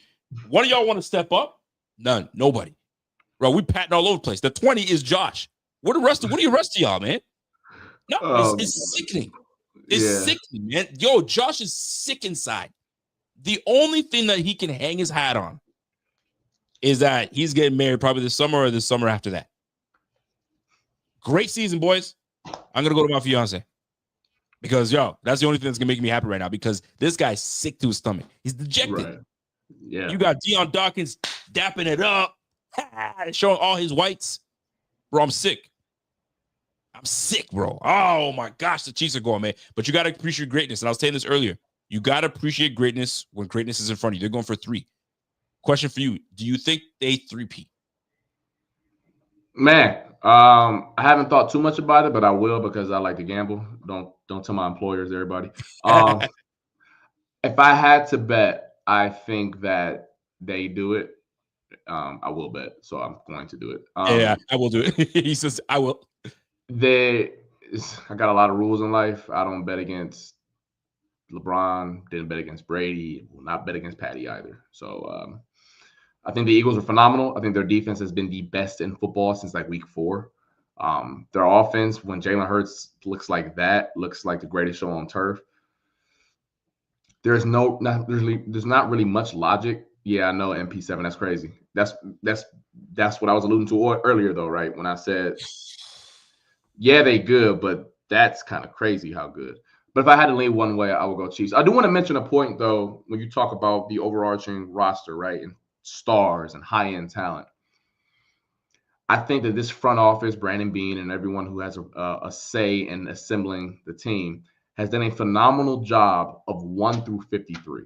There aren't many teams over the past few years that can say they have the depth and the pieces up and down the roster like the Buffalo Bills have had. I hear you, Brian. And that's why they've been able to win divisions. That's why they've been able to sustain injuries. And that's why they've been in the competing. They've competed every single year. But what they haven't done a good job is 1 through 5, 1 through 7, 1 through 8. Facts. And that's what separates you in the postseason. Because week 1 through 18, that's a marathon. But once you get to the postseason, it's a sprint. And no one cares in a race about how fast your 53rd player is or how fast your 21st best player is. You care about your horses up front. And that's where the Bills are struggling right now. You're right. Throughout the year, when Dorian Williams has to step in for Matt Milano, that's phenomenal. When Taylor Rapp goes down and Cole Bishop can step in, or when Jamarcus Ingram has to step in, or Cam Lewis, that's great throughout a marathon. But in a sprint, Everybody, and once we get to the sprint portion of the game, everybody got their horses out there. Everyone is good 1 through 53. So you need your dudes to be dudes. And I don't know how many times I hear you, Silas. I hear you. I don't know how many times they've had the stars or the high-end talent that the other teams have. I don't. Because when you look at the Chiefs, they have a Patrick Mahomes, a Trent McDuffie, or a Chris Jones on top of the coaching advantage that they have. You look at Philly, and they got like 78 stars. Baltimore has stars, but I think that the coaching advantage last week, like I talked about, was able to overcome that. When you get to the postseason, though, man, it's tough.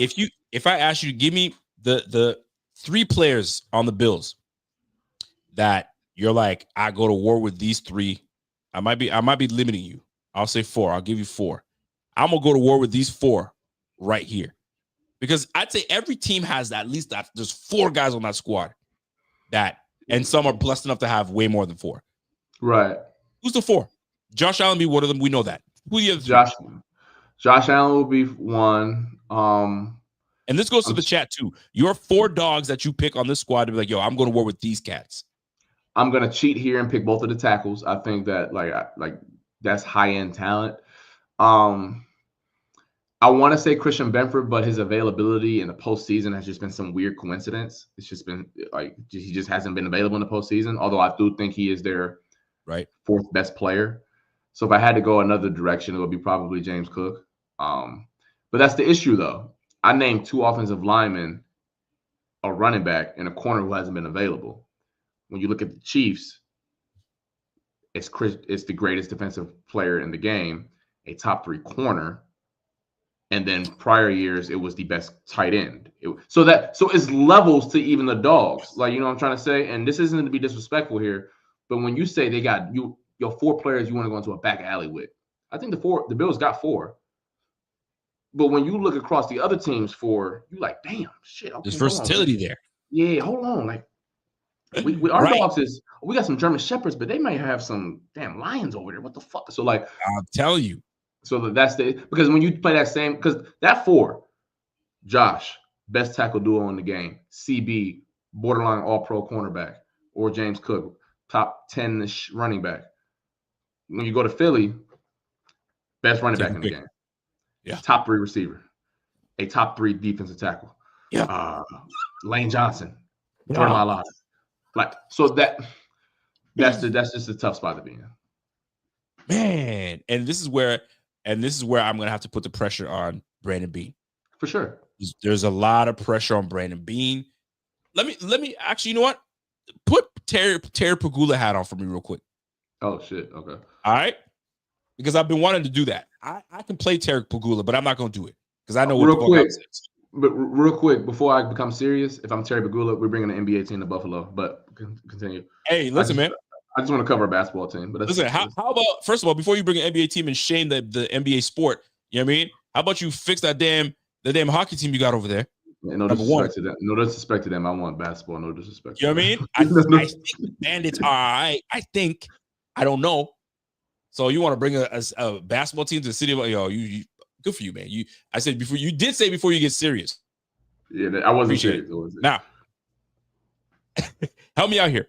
You're Terry Pagula. You got convinced to trade your 12th pick, and that 12th pick became Pat Mahomes. Mm-hmm. All attributed by your head coach and the GM. That's number 1. Mm-hmm. Number 2, Xavier Worthy.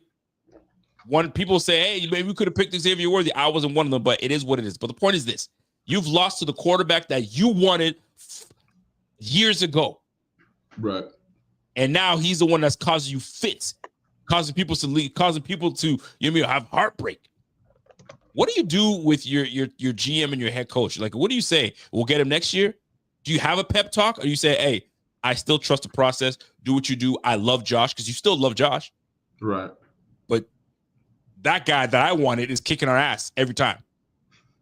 What do you say? What do you say? What do you say if you're Pagula? I will say, as someone who is from the city of Cleveland and a observer of all the other NFL teams. Right. The Bills have a great thing going with the continuity that they have in terms of quarterback, head coach, GM. Don't take that for granted. There are a bunch of franchises out there that have two, but then the other is not aligned with them, and then it ruins everything else. So I do want to mention that because the Bills are a darn good football team, and in and year out, they're top 5 at worst. Having said that, though, we spoke on the high-end talent, and when you look at the past three drafts, and the jury is still out on these guys, they still got long careers ahead of them. Kyrie Elam, the 2022 guy, Dalton Kincaid in 23, and then Keon Coleman this year. Is there a Trent McDuffie in that group? Is there a Creed Humphrey in that group? Is there a Trey Smith who's going to get a lot of money this season at the right guard for the Kansas City Chiefs? That's the question. And I don't think you fire Brandon Beane because I think he's done a phenomenal job of assembling a roster. But I think he's going to have to figure out a way, and you're going to have to serious talking to say, hey, man, can you give me some aces? Like, we got a lot of like if we playing spades here, right? For the people in the chat, we playing spades. Yeah, my boy, you got a lot of 9s and 10s. Maybe you got a joker. Maybe you got a queen in there. Maybe you got a jack, not a joker. Maybe you got a jack and a queen. But you ain't got no aces, no kings. You got one joker, which is Josh. That's the difference because those others. Because listen, the Chiefs have whiff too. Clyde Edwards-Helaire, the defensive end name from last year. Yep. They first round pick. Felix Anuduke Uzama. Y'all didn't even know that man existed. He missed. They second round pick, the offensive tackle. He didn't even play this. He was so bad they benched him. But the offsetting thing for that, they've been able to get enough aces and kings and jokers to offset some of their misses. That's where the Bills got to make up the gap because everyone has misses. There's no 100% business in this, right? And the Bills have done a phenomenal job in the backhand of the draft on day 2 and day 3, getting really good value. Christian Benford, Terrell Bernard, James Cook. I'm sure I'm missing some other guys. Spencer Brown. I forget what draft he was in, what round he was in. But they need third. Phenomenal pick. He's a top 5 right tackle in the game as of today. But they got to figure out to get some of those aces and those kings and those jokers. And, hey, maybe it's you swallow your pride and say, hey, we can't pick in the first round anymore. Let's go trade for a proven guy. Maybe you trade up. Because I was a big trade up for Brian Thomas guy. I was. This isn't revisionist history. I believe I said that on this exact program. I think that's who they wanted. They wanted Trent McDuffie too, and they didn't pull the trigger on that. But whatever. They didn't pull the trigger. So I say all that to say he's done phenomenal. He's not on no hot seat. The seat is, I'm not going to say frigid cold, but it's not. There's no flame near it.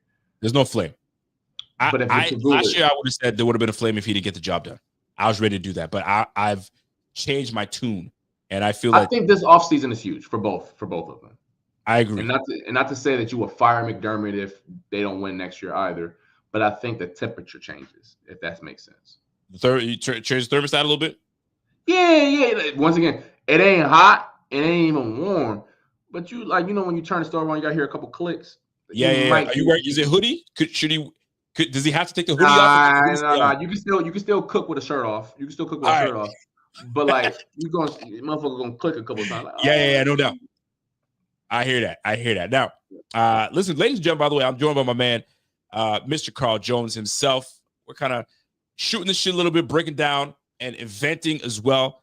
But I do want to bring it to this point here. So we're talking about obviously defense being a challenge, and we just need dogs. We just don't have enough. We don't have enough. I like what I have in Bernard. Mm-hmm. Yes, I don't know what I have in Milano. I just don't know. I think the injuries have caught up. I hope I'm so wrong, but I don't see the same Milano. All right, that's just me. Right? That's maybe right. the whole offseason to get healthy. Maybe he's back to whatever it needs to be. I don't know. Dorian Williams, up and coming. Right? I saw some good things out of Dorian Williams, right? Yeah. Rasul Douglas, I don't know. I'm in a I don't know mode about Rasul Douglas. Mm-hmm. Bedford, that dude. Yes. I mean, it's unlucky. He had the broken forearm or the broken arm at one point, and then he's been healthy since then, and then the concussion. He's been all right. And that's not missing an injury, but he's been pretty damn good. Yeah. Tamara Hamlin, salute to you, bro. You out of here, right? Bernard, and then you go to the defensive front. You have no choice. You got to keep Ed. You got Dwayne Carter. DaQuan Jones might be gone. And then Von Miller got to be gone after post-June cut. You got to get rid of him. It's a $6 million dead cap. Got to. So, like, there's a lot of shit that has to go down on that defense, but then you can't neglect the offense. You can't, because you need to help Josh. Bro, like you said, they got a big-ass offseason, bro. They got a big-ass offseason. And I'm not going to get too much into the roster stuff, guys, because we will. We have a long offseason to get into it. But I'm going to tell you, this team is going to look mad different next year. If it was up to me, this team is going to look mad different. Mad different. That's the way I look at it. And I think I might have to call Carl Jones. I might have to call your agent, bro. I don't know. I'm going to get you. I got to test out. I got to see the bench. I got to see your back pedal. No. You know what I mean? I got to go back and look at the film. I ain't spoke to my agent in 5 years. Don't hit him up. I might own some. Yeah, I might have to test that contract. Let me see what you got. You know what I mean? Because something's got to give. Something's got to give. Rasul Douglas was cool. You said something got to give. My hamstrings already gave out. We good. The hamstrings are done, right? Something's got to give though, man. Because I'll tell you right now, I'll be real with you. I was turned off by Rasul Douglas this year on that 87-yard run by Derrick Henry. I still remember to this day where he made a business decision. And I almost wanted to be like Coach Antonio Pierce. Yo, somebody you want to make business decisions? Guess what? I got to make a business decision too. That means it's going to happen. I like what we have on the O-line. The O-line, love it. James Cook, pay him. Yes. Pay James Cook. I don't care what it's going to take. I mean, I do a little bit, but I mean, pay him accordingly. Don't play with that man. This is not time to turn into a cheap man and say, hey, man, you think you want to go out and check what you don't pull a Joe Schoen. Go see what other people are giving you and then come back to us and we'll talk. I mean, so, you can't. Let me be you for a second. Be the host real quick. All right, shout out to everybody. Thank Charles Rico making me the host. Let's go. We got a long off season ahead of us, right? Yes, sir. So you don't got to dive into nothing. But there are 5 extension candidates that we have this year. I'll rattle them off for you and everyone in the chat that's listening. Bet. Let's go. On the offensive side of the ball, all of these players have 1 year left on their deal. 1. James Cook, Khalil Shakir on offense. On the defensive side of the ball, up front you have Gregory Rousseau, Terrell Bernard, and Christian Benford. I posed the question to you as of today, and your feelings about this are subject to change. Yep. Who do you feel as if is mandatory you must take care of? And who do you think you're gonna have to? I'm respectfully, we gotta wait and see. All right. So you said Cook, Benford, Rousseau. You said Benford. You said Benford, Bernard, Cook, Shakir, and Greg. All right. And how many out of the 5? How many do I have to grab? You can do whatever you want. You're the GM, my boy. But I'm saying, is there someone out of that name you're like, yeah, we got to take care of him? Like, okay, so Cook number 1, we take care of that boy right off the rip. Most folks might say, yeah, but that's a running back. And take a look what's happening in Philly right now. Mm-hmm. Philly didn't do a whole lot of upgrades, to be honest with you. Right? But that major upgrade was the running back. Correct. And look where the hell they're at right now, based on the running back. The running back is making a comeback. And Derrick Henry with the Ravens. Don't play with me. Right. Running back is extremely important. Look what James Cook was able to do for Josh Allen this year. Look what James Cook just did in the last game and gave us a spark. If not for James Cook, we would have got beat down even worse. James Cook gave us the spark. So you absolutely take care of James Cook right off the rip. Terrell Bernard, the Nard Dog, Christian Benford, Shakir, and Greg. All right. Take care of Greg. Okay. You need somebody on that line. You got to take care of Greg. He's young. You know what I'm saying? He's got the length. He's got the strength. And I think with a better interior complement, I think he's nice. You got to take care of him. I think he was our best defensive lineman this year. Actually, he was. I don't think he was our best defensive lineman. So you take care of Greg, you take care of Cook, and then you take care of Bernard. Those 3 you take care of. And I'll tell you why I left Benford off the list. Not because I don't think he's good, because I think he is good. But Benford got drafted in the 6th round pick. He was a 6th round pick.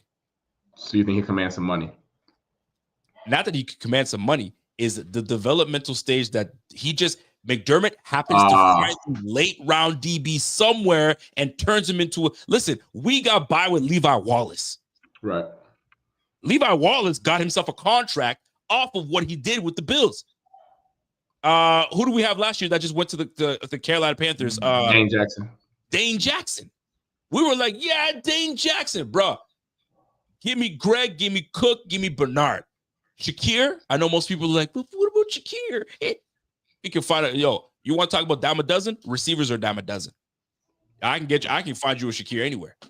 To be honest with you, I'll be real honest. He ain't the biggest. He ain't the fastest. He don't do anything that's got me like, oh, wow. Nah. Right. Because we would have been there. And hold on, I got somebody. My man said, Deshaun Rambo said, yo, Rico, you smoking crack. What in the heck? You know what, Deshaun, you have an opportunity right now. I'm waiting for your comment, right? Tell me who you out of that 5, who would you bring back? Somebody say C Jello is telling me, hold on, what is C Jello selling? They say Rico, tweaking Rico. I'm not, yo, tell me you can't find another Shakir somewhere. Tell me you can't find me another Shakir. Knock it off. Now let me reverse the role. I'm gonna reverse it. Those 5. Mm-hmm. Who you taking care of? Maybe it's just 1. Maybe it's all 5. Maybe it's just 2. Who you taking care of? So I'm going to look at it from not maybe who I would, but who I think that will be the easiest to get done. I think that Khalil Shakir will be the easiest to get done because I think tell me what you mean by that, easiest. Okay, so for example, I think Greg Rousseau is going to have the hardest contract to do because I think he's going to be like 24, 25. 25 years old with his production hitting the open market. It's going to be really hard for teams around the league to not just throw a boatload of money at him. And if you're the Bills, do you feel as if that you should spend top dollar for a guy who isn't Nick Bosa? That's where the conversation goes. You're looking at it won't cost much to bring him back, is what you're saying. Like Khalil Shakir, assuming that like his agent not over here like Drew Rosenhaus or something, right? But like, I don't think the deal will be as complicated. I think he will command the blend between wide receiver 2 and 3 money. I think Rousseau's gonna be complicated because if you're his people, bro, I'm gonna be 25 if I hit the market, so I'm not taking nothing below Max Crosby money, even though I don't think he's Max Crosby. But how often does someone of his caliber hit the open market? You saw what Daniil Hunter got this offseason. Right. I see your logic in that. So you see what I'm saying? So I see the logic. So like Rousseau will be the one where I will like pause on a little bit just because I don't see Rousseau's people coming to the table and have something top 10-ish. You think Rousseau's going to demand? You think Rousseau's going to demand all that? His numbers will have to reflect. His numbers doesn't reflect for him to get a big old bag. You're 100% right, but he'll be 25. Right. There is no other edge rusher that has ever hit the market. Not ever. Edge rushers and premier players at that position don't hit the market that young. When you look at Christian Wilkins last year for the Raiders, I think he was a little bit better than Rousseau, but you saw the type of money that the Raiders threw at him. It was $112 million. And the Dolphins are like, yeah, we can't do that. Like we can't do that. My man Silas says, yo, Bernard, Shakir, Benford, Cook. That's it. I would trade Groot for some picks for Max Crosby. This is a deep line. He's in his last year, is he not? He has 1 year left, correct? He has 1 year left. Sorry, yeah, he's in his last year. All of those people have 1 year left. All of those have 1 year left. Yeah. So, and I don't mind this list either. First of all, let me tell everybody right now. I like every one of these guys on the squad. I think all 5 players are good players. And absolutely. There's no question about it. But I really do like Groot. I think he's underrated in terms of that he can do both. Stop the run. I don't want just the pass rusher. I want somebody that can actually stop the run as well. Right? So stopping the run is number 1, and then get after the quarterback number 2. But anyway, that's a whole nother ball game. But that's what I would do. But I don't mind that list either. Benford, I just feel that we develop cornerbacks so well. I see the logic in that. Yeah. We can pull at least I've seen the evidence that we can draft anybody, and at least as long as they have the traits that we need for this defense, they can work. But you said, who'd you say? You said Cook? You said James. Right? So here's the thing with James Cook. I would pay him, but I have a weird feeling that the market correction on running backs is going to actually go the other way next year. And what I mean by that, Saquon Barkley and Derrick Henry and Josh Jacobs were all bargains. I think around like $11 to $12 million a year. Yep. Objectively bargains for how good they are. If the market overcorrects and goes up to 18 million, I think that's a little too rich for James Cook because he's not what's the math on that? He is not 50% better than those players. He's not. Here's the thing with James Cook too. I really like Ray Davis. You see what I'm saying? And this isn't to knock James Cook. I think he's a really good player. I said he's a top 10 back. I really think he's a good player. There's no question. I really like Ray Davis, but Ray Davis is an older back too. He's 25, I think, 24, 25. He ain't young. I mean, he ain't young. If you let James walk, you roll with, I assume, Ty Johnson and Ray Davis. Is not a bad combo. Right. But James Cook showed you some things this year where you're like, golly. So it's a great question, by the way. And I think all of these players. I'll let you post that on your own Twitter because I don't want to take that. What? This whole conversation, because I might even clip this and put that on. Oh, I mean, do your thing. No, you can go ahead and do your thing with it. You know what I mean? But I'm just saying though, like I think it's fascinating because I think there are pros and cons of every single player. I think Christian Benford may be the best, but so if you can only take two out of that list, you're only taking two. Shit. Okay. And that goes for everybody in this chat. You can only take two: Bernard, Benford, Cook, Shakir, Greg. Two of them. I would take Christian Benford because I think that leaves a massive hole at corner, and they need playmakers at corner in general. Yeah. And then my second piece, I think Greg Rousseau is the best player, the next best player out of those. I just think the money that he rightfully will command because he's young and a good player on the market will be something that the Bills probably shouldn't do. So give me. Shit, I would. He's having trouble. Put like this: if James Cook will command $11 million a year, give me Benford and James Cook. Benford and James Cook. It's not a. Listen, that's a good combo. That's a good combo. And like you said, and we like everyone says, we're gonna have a lot of months. We have a lot of time to talk about this. This is subject to change, ladies and gentlemen. Yeah. It's subject to change, and you know it's gonna change. Because I don't know these people's agents. Because I'm thinking on the agent perspective. Because if you let's put agent hat on for all of these players. Right. If you're the agent for James Cook, you ain't had nobody like me in a while. So pay me, my boy. If you Brian Bowers, you're right. Anomaly. Go ahead. But like if you're the agent for all of these players, if you're agent for James Cook, you ain't had nobody in my position and God knows how long. Shady was good, should have paid, whatever. But he wasn't my age when he hit the market. If you're Khalil Shakir's agent, bruh, I literally was the best like I'm young and like I can't get wide receiver. Gabe Davis got 13 in Jacksonville. I don't deserve 13. Cool. Greg Rousseau, I've already laid down the law, young and good. And then if you're Terrell Bernard's agent, you're like, sure, I may not be Fred Warner, but I'm a playmaker and I make plays. And do you really want to roll into the next generation without me and Milano? Right. So it's a fascinating discussion. It's a great discussion. I really like that discussion for real. But my man said, yo, Ty Johnson and Ray Davis, are y'all high? 2 rotational backs over a game-changing back in James Cook? Yo, Rico, you got to let that bias. James Cook is better than Breece Hall. Bro, I'm over Breece Hall. You should know that. They're trying to get on me because I like Breece Hall. I really wanted Breece Hall on this squad. I was at his F. Anyway, this is a great conversation. Walter, I want you to repost that post you had because I'm trying to find your post, Walter, but I can't find it. But Walter said something to the nature of, yo, with the amount of points this defense is allowing, and you want to pay Greg Rousseau to come back and give him that money for what he was able to do on this defense. Unfortunately, I mean, it's one of those. It's fair. It's fair. You let him go, you open up a huge hole on that side of the defense. Who's replacing Greg Rousseau that we like so much? I like Javon Solomon. I really do. So you're going to go Javon Solomon, AJ Epinesa? Then it's like, it's a hole, right? Christian Benford, it's hard to find a good corner these days. It's a hole, but I like what they've been able to find, the Dane Jacksons, the Levi Wallaces, and Benford. They know how to find them. I don't know how they do, but they do. Right. But I kind of like Benford. Benford's different. I like him. So it's a great question. It's a great question and something that we're going to definitely discuss in the future for sure. Yeah. That's why I like that, man. Listen, let me get some super chats in with you because I want you to take on some super chats with me. And then I'm going to let you be because I know you got some things to do. But, yo, I got my guy Mitch, the lead roster. What up, Mitch? Mitch comes says, yo, I said this to Bot the other night. But just like him, you're one of my favorite people on this planet, man. Hope to meet you at a game someday. Bot and I might go to OSU and PSU at the shoe.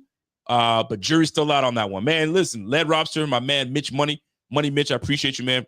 We've been at this thing for a long time, man. Me and Bot been doing it collectively a long time together. Just this past year, we've been just together doing the show together. But I've been doing this a long time, man. And words like this are very appreciative because I was just like everyone in this chat at one point where I was like, yo, I need somewhere to vent. I need an outlet. Let me get somewhere. Let me just pick up one of these things over here. Let me get a laptop. Let me get a couple things. And here we are. But when I get things like this, man, I appreciate you, man. So much love to my man, Mitch.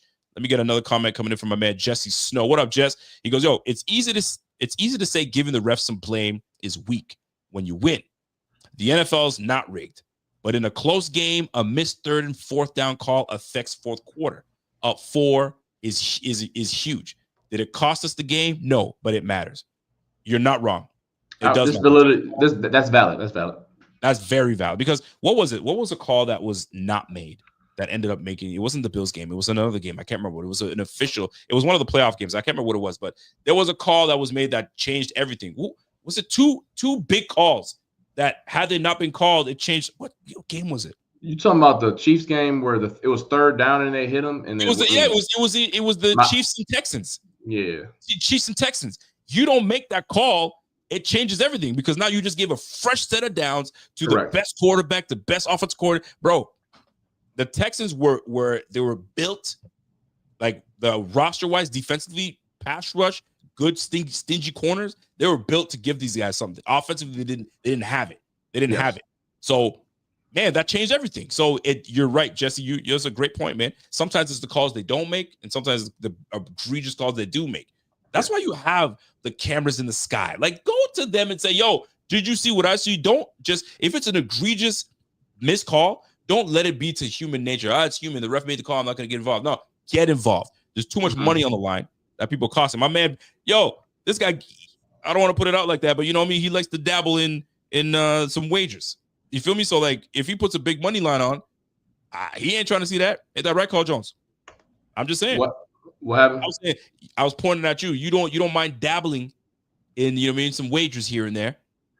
I'm not trying to put you too much on blast, but don't tell my employer, everybody. There you go. You feel me? So, I mean, he's got a little something on there. You don't want that to go to that. Anyway, Justin Tyndall says, yo, 5 playoff losses, 8 punts in those games. It is nasty work, bro. It's nasty work. Until we find a dog that can wreck the game. And this is the thing. This is what I think we're missing. We are missing the guy on the defensive front that absolutely wrecks a game. But they're not, you don't find those sitting on a tree somewhere where you can pluck a TJ Watt, a Myles Garrett. You know what I mean? I'm taking those from you, man. Those guys are just not sitting around.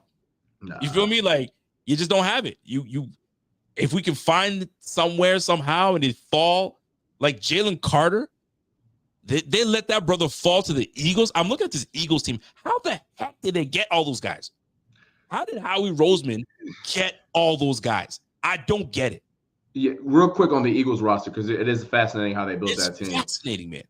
Some of those guys are homegrown, but then also some of them, they had to be bad to get them. They had to be a top 10 bad team to get Jalen Carter. I believe they traded up to get Smitty. No, they were bad. Jalen Carter fell because of the character. But they fell to like 9. The Bills will never be the 9th pick. Were the Eagles that bad at that time when they got Jalen Carter? Yeah, they fell. Or maybe they had a draft pick. They had someone's draft pick. That's what it was. They had someone else's draft pick. Got it. Okay. That's what it was. So, and then they've also taken advantage of some market overcorrections where, hey, you don't think AJ Brown is good? We'll take him. Hey, you want to let Saquon Barkley walk? We'll take him. You think Mekhi Becton was the issue in New York? You guys are the problem. We'll take him. Or, hey, you guys think Nolan Smith sucks because he's 230 pounds as an edge rusher? Don't worry. We'll take him. I think their best thing that they did this offseason, which pissed me off when I saw it, because I love my corners, they really let them get the 2 best corners in the draft. How? This is what I mean. How? They got Quinyon Mitchell and Cooper DeJean, and they have completely changed how they play football because of 2 draft picks that they didn't need to get in the top 20 to get. So, and you got Slater, and you got am I saying Slay? Yes, you got Darius Slay on the other side. And then I think the most underrated move they made this year, because their best was obviously Saquon Barkley. Zach Bond, their all-pro linebacker, was an edge rusher in New Orleans. And they get him in Philly, and they like, hey, bro, go play actual linebacker for us. We'll turn you into an all-pro. And that's what happened. So Philly has done a phenomenal job of doing everything. When they were bad, they took advantage of it. When they saw some market overcorrections, they took advantage of it. And I don't want to call it lucky because everyone else had the same opportunity to draft Quinyon Mitchell and Cooper DeJean, but they fell into some good picks. Well, I mean, listen, the Bills got some picks that we can make this year. They got a lot of picks. I think they got like 11 of them bad boys. Yeah. Yeah, I mean, listen, we got some picks, but it's about the first 90. Correct. It's about the, or the first 100, whatever you guys want to call it. Well, I mean, they have a first and they have 2 seconds because of the Stephon Diggs trade. So there's ammunition to go get some guys. We have an ability to make some noise in this draft. So we're about to find out what these Bills are going to be made of when it comes to it. You just hope that they make the right decision, because I know some people have been on Brandon Beane's ass, but bro, you better make something happen. You better. Like, your first round draft picks have been a little iffy, and they've been getting on my man's ass for a minute. So hopefully, just hopefully, my man corrects himself and does what needs to be done this coming year. But we'll see how it all shakes out at the end. But anyway, let me get the super chat in for my girl, Morning Maya, and said, Linda West comes in and says, yo, thanks for holding it down, Rico. Poor bot. He was traumatized. So great to have you both. Go Bills. I appreciate you very much, Linda. I don't know if you saw my man bot on the pregame, on the postgame, man. My man was in tears. He was choked up. And sometimes you got to let your partner grieve. So I was like, you know what? Let me let him get himself together again. And I started talking. And then when he was ready, I let him go. And he poured out. He poured his soul out to everybody. And the amount of support that brother got. But boy, he was shedding a tear. I'll tell you, I don't know if I could ever shed a tear for sports. I don't know if I can. I don't know if I can physically let it out. I'd have to be in such a moment. I think I cried once in sports when I really wanted to win this game physically, and I was doing everything on that team. You know, when you knew you carried the weight and you side-eyeing everybody else? Like, yo, where were y'all? I felt like Josh Allen. Where were y'all, man? And I was enraged, but I didn't tear up, boo-boo the fool, tear up. I was just like enraged. You know, when the water just sits right here? That was me. But that was it. I don't think I've ever cried for no sport. But I mean, these Bills, they do something to people, man. And no fault to Bot. He felt it. Yeah. Shoot, I let my brother go, man. He went and he did his thing, man. So I appreciate that. Thank you, Linda. Appreciate you. David Ritz says, yo, I donated. Oh, yeah, we read that one already. $17 to the Institute of Bray. Yo, that was funny. That was a good one. Remington Hogan.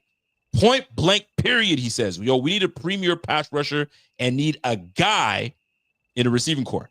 Finally got a run game and great old line. It is true. One thing I will say, another silver lining, is the run game and the old line. Yo, they did a phenomenal job this year. I can't wait to have that group back again next year. Not to jump in real quick. I've talked about this ad nauseum. And for those who are new to hearing about me, there's 3 P's for a Super Bowl contender. There's 3 P's. Talk about it. First P, passer/play caller. The Bills got that. They got the passer, and whatever you think of Joe Brady, he clearly clears the bar for a sufficient play caller. So it's either passer or play caller, one of the two. But you need one of them. Okay. Next, playmaker. I think the Bills are at the threshold of it. I think they are. Like James Cook with a Khalil Shakir, because that's where he gets wonky. Because like, do they have enough? No, they clearly need more. But I think like if there's like a line, they are literally at the line, and I think it depends on whatever matchup there is. Do you feel Khalil's a playmaker? Could you make him a receiver one? Like, you go to Detroit, you got Amon-Ra St. Brown's a receiver one. They're probably same size, stature, speed, all that stuff. Yeah, but I don't think he's a receiver one. No. But you know me though, I have a kind of like a very strict guideline on like receiver one. I think it's only like 12. Yep.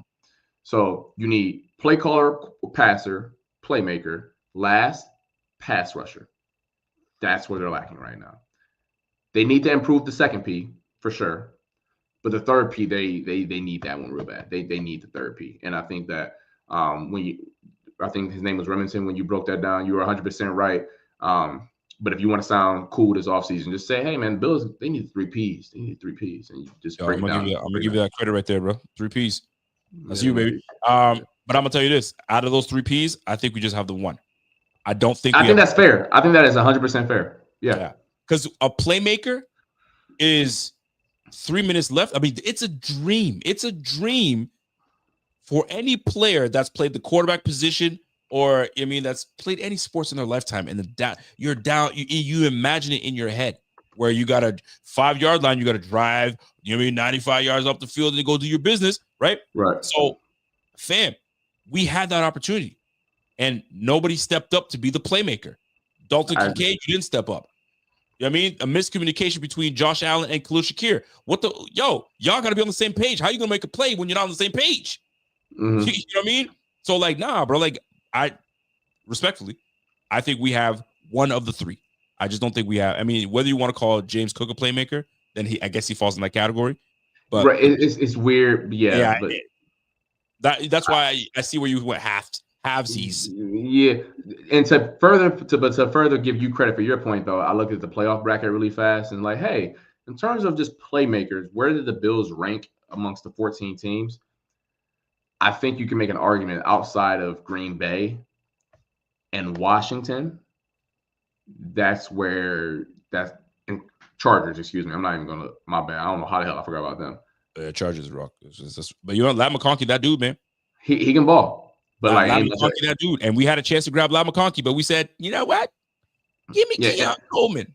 And listen, Washington has Terry, but boy, they ain't got, y'all watch the game. After that, Yami Brown, and it's just not it. It's not it. I got you. I see what you're saying. I just wanted to say that. No doubt about it. All right, see Jello.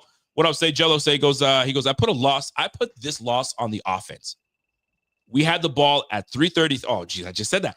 3 minutes and 30 seconds left in the fourth quarter, down 3. The offensive play calling on that final drive killed us.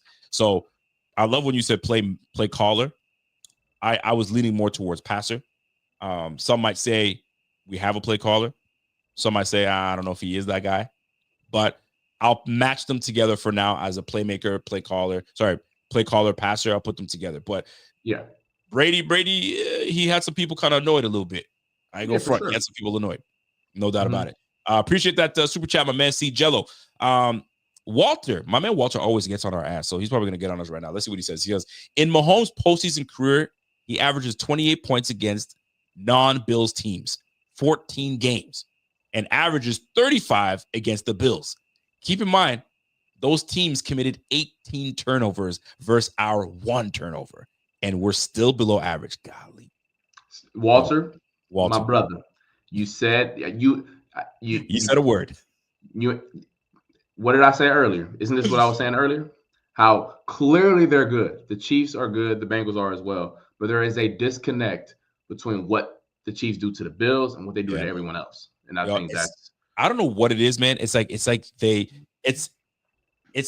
Andy Reid knows Sean McDermott so well, I think, because it was his protege at one point. I think there's some merit to that. I made you, bitch. I made you, so I know what you're thinking. So, okay. Oh, I see what you did there. You did a little formation. You want to go nickel. Okay, I got something for your nickel because I know what you're thinking. So you want to play man? Oh, the nerve. Hey, Pat, RPO that ass all day. Don't stop. And let them know what we're doing too. And this boy, did they take off.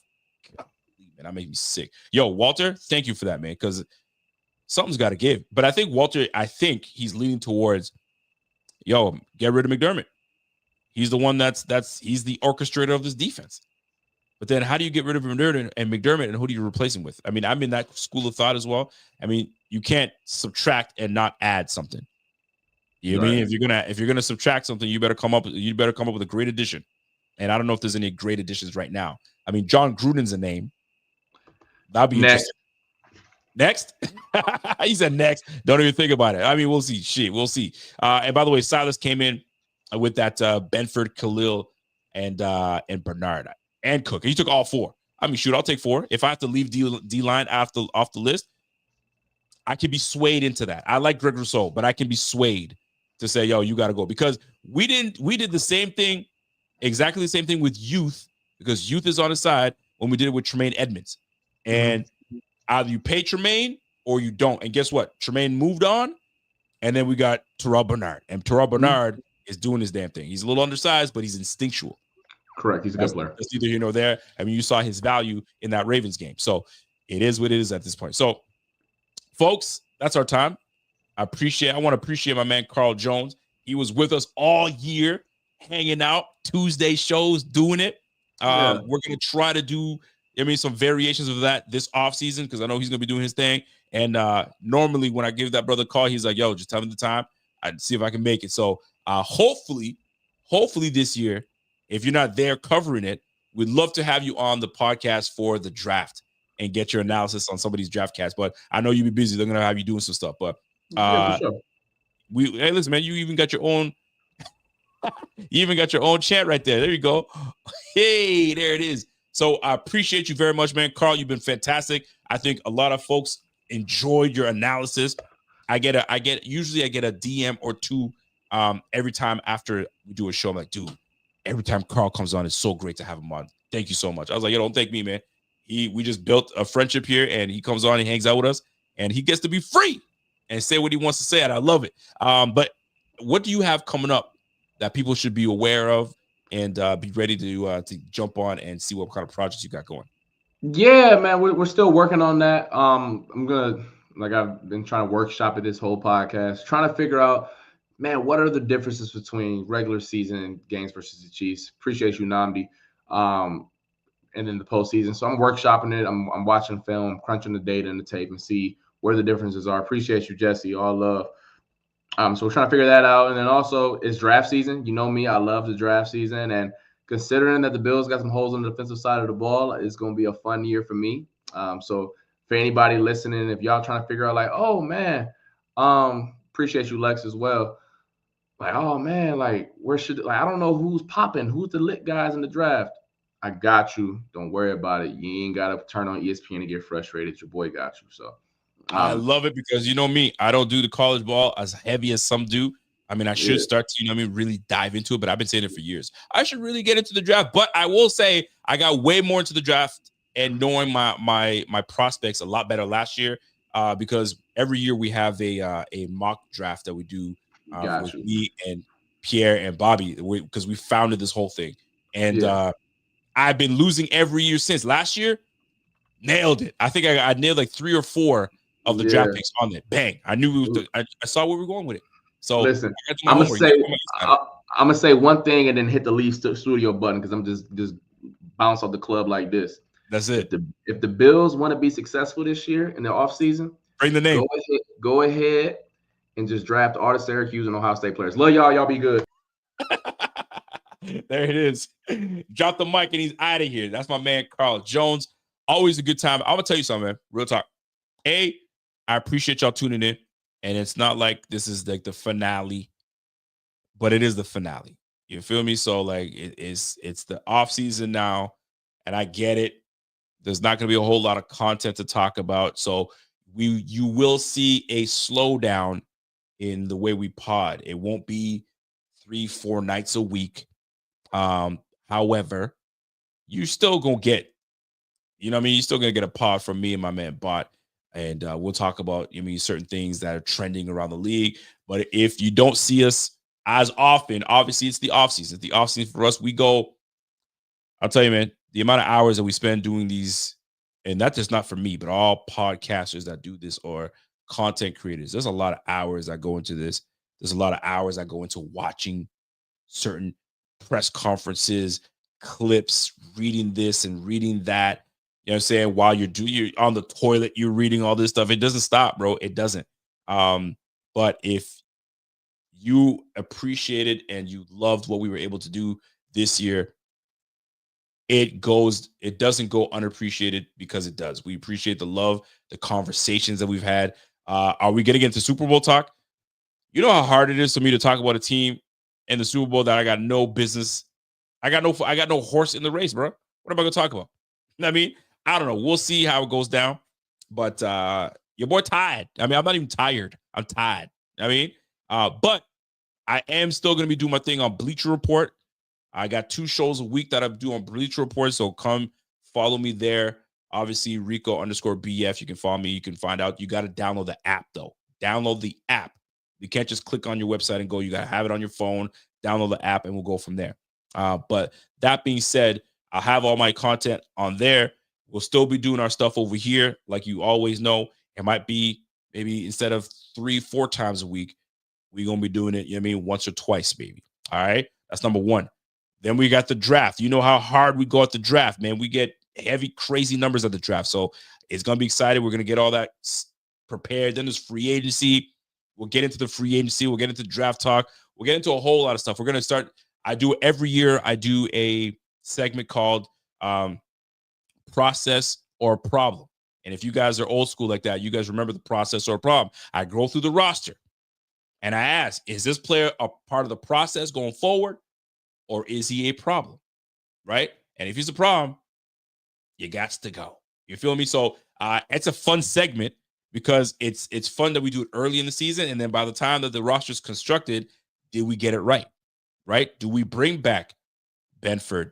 Do we sign, Bernard? Do we sign every one of those cats? Do we have enough money to sign them all? And if we're going to be signing all these cats, are we going to have enough money to even bring free agents in here? So, yo, there's going to be a lot going on this offseason. There's going to be a lot for Brandon Beane to figure out. Him and Coach McDermott are going to have to sit together and figure things out, bro. But it was great. This was a great year. There's going to be a lot more content coming your way. But these next couple weeks, it's probably going to slow down a little bit so we can, rejuvenate, get our power back so we can get going again. My man A-Rod comes in and says, yo, the one saying that they're not going to watch the Super Bowl, no, damn well they're going to watch the Super Bowl. Of course they are. They're capping. They're going to watch the Super Bowl. Like, who's not going to watch the Super Bowl? You get a time to watch. Listen, you're going to get good football. You're going to have the Eagles with Saquon Barkley. It's a great story. You're going to find out. If you love what the Chiefs are doing, are you going to root for the Chiefs? The real question is, who do you want to win the Super Bowl? You got to pick one. Or who would you want to win? Who would you want less winning the Super Bowl? I don't know if I even worded that correctly, but you guys catch what I'm saying. Who would you rather win the Super Bowl, or who would you least like to see win the Super Bowl? There you go. There's my English. My English is back now. If I'm picking who I want to win the Super Bowl or who I want least to win the Super Bowl, it'd be cool to see a dynasty happen the way it is with 3 straight. That would be super dope.